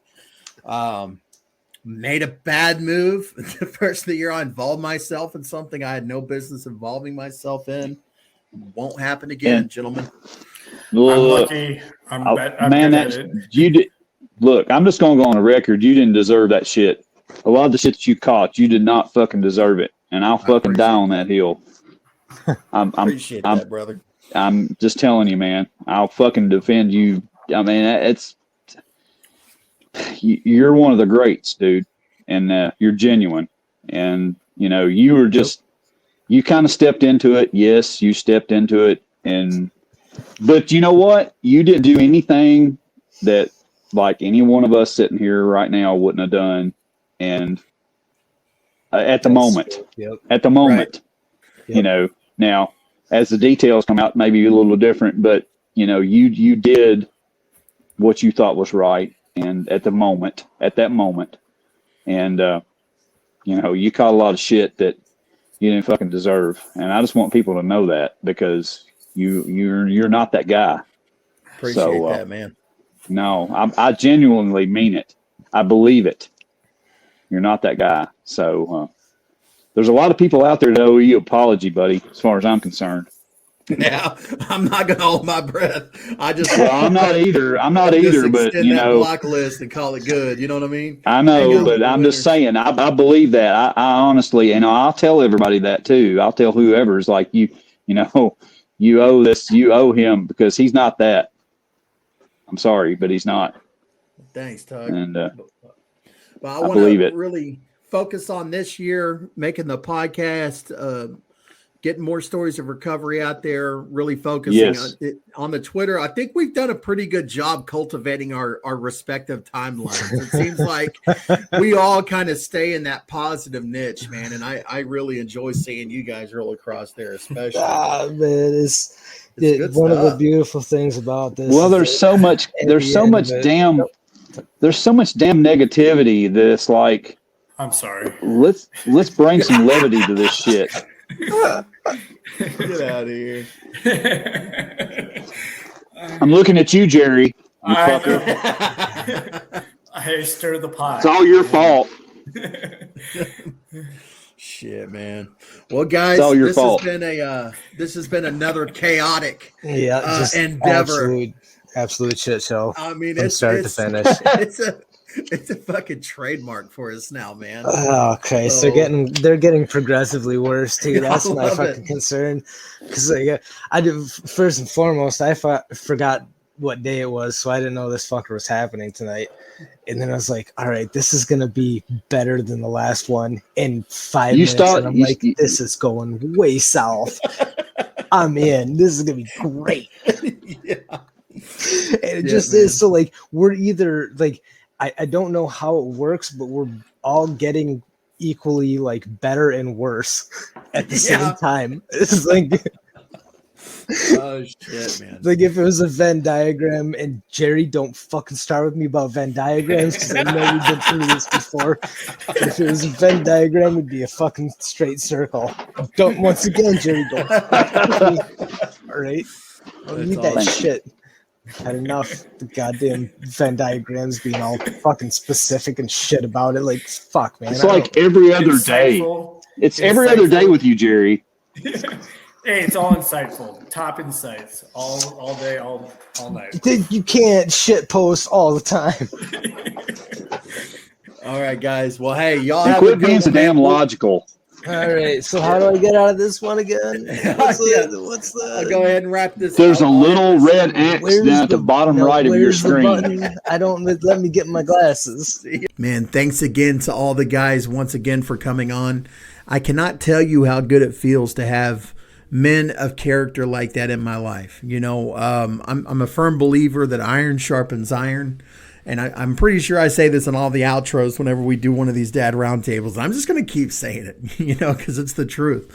But having people like that in my life, I can bounce stuff off of, I can learn from, I can absorb some of the stuff that they've learned. And that brings a lot of value and joy to my life, you know. So if you don't have that in your life, man, hit us up on Twitter, man. We'd love to meet you. We'd love to hang out with you. We'd love to talk to you. You know, we get through this thing called life by sticking together. And absolutely go follow all the guys. Go check them out, especially, you know, Tommy with Year Zero with the podcast. He's also on the Libertarian Institute. Check the show notes. I will plug all of that. And more than anything, guys, thank you so much. You know, I know that we don't have like a really vast, big audience, but I know that the people who listen to this show consistently, I mean, you people are exactly who I made this podcast for. I think, well, now let me take that back. More than anything, I made this podcast for me. You know, I tailor a lot of these episodes to what I want to hear. I love hearing about recovery. I love hearing about how other people are doing the fatherhood thing. But more importantly, I love those moments whenever somebody hears an episode and they hit me up and they say, hey, man, I really got a lot out of this. Like, it makes me happy, you know. Thank you. Thank you for making this last year so wonderful. Thank you for the fundraisers that you guys chipped in on. Thank you for all of the beauty that you brought into my life. I just want to let you know that I love you, I care about you, and I think the world of you. So I'm going to wrap it up with a song by Andrew Jackson Jihad. This is kind of I don't know, man. It's just a good tune. Might be a little gloomy, but, you know, I still dig it, and I think you will too. It's called People to the Reckoning. So without any further ado, here is Andrew Jackson Jihad, and I will catch you guys next week.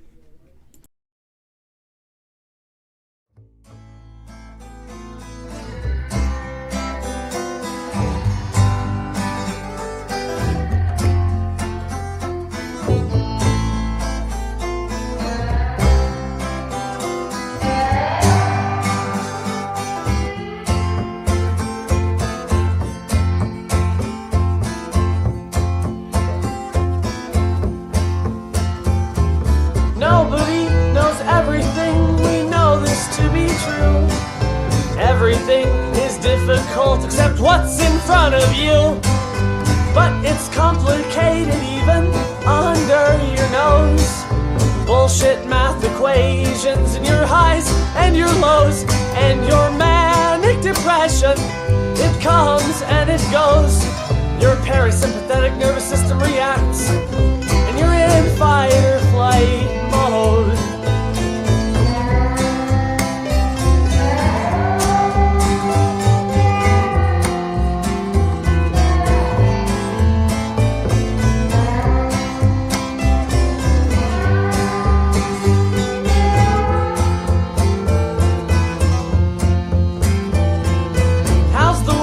Small when the world is so large. And what made the world? Could I please speak to who's in charge? Everything is real, but it's also just as fake. From your daughter's birthday party to your grandmother's wake. And your bipolar illness, it comes and it goes. Your parasympathetic nervous system reacts and you're in fight or flight. You're in fight or flight. You're in fight or flight mode.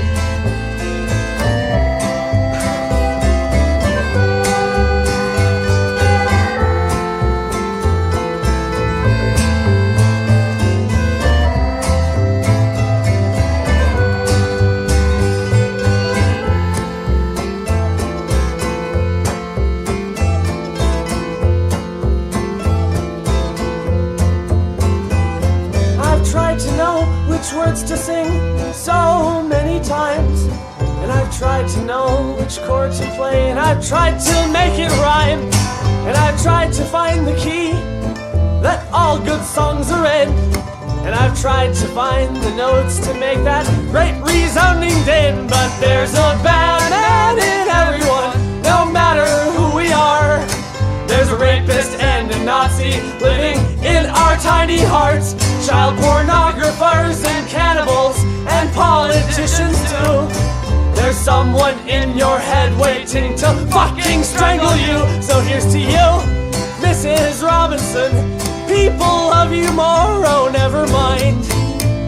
Oh never mind. In fucking fact, Mrs. Robinson, the world won't care whether you live or die. You live or die. In fucking fact, Mrs. Robinson, they probably hate to see your stupid face.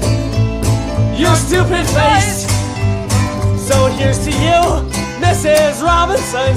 You live in an unforgiving place.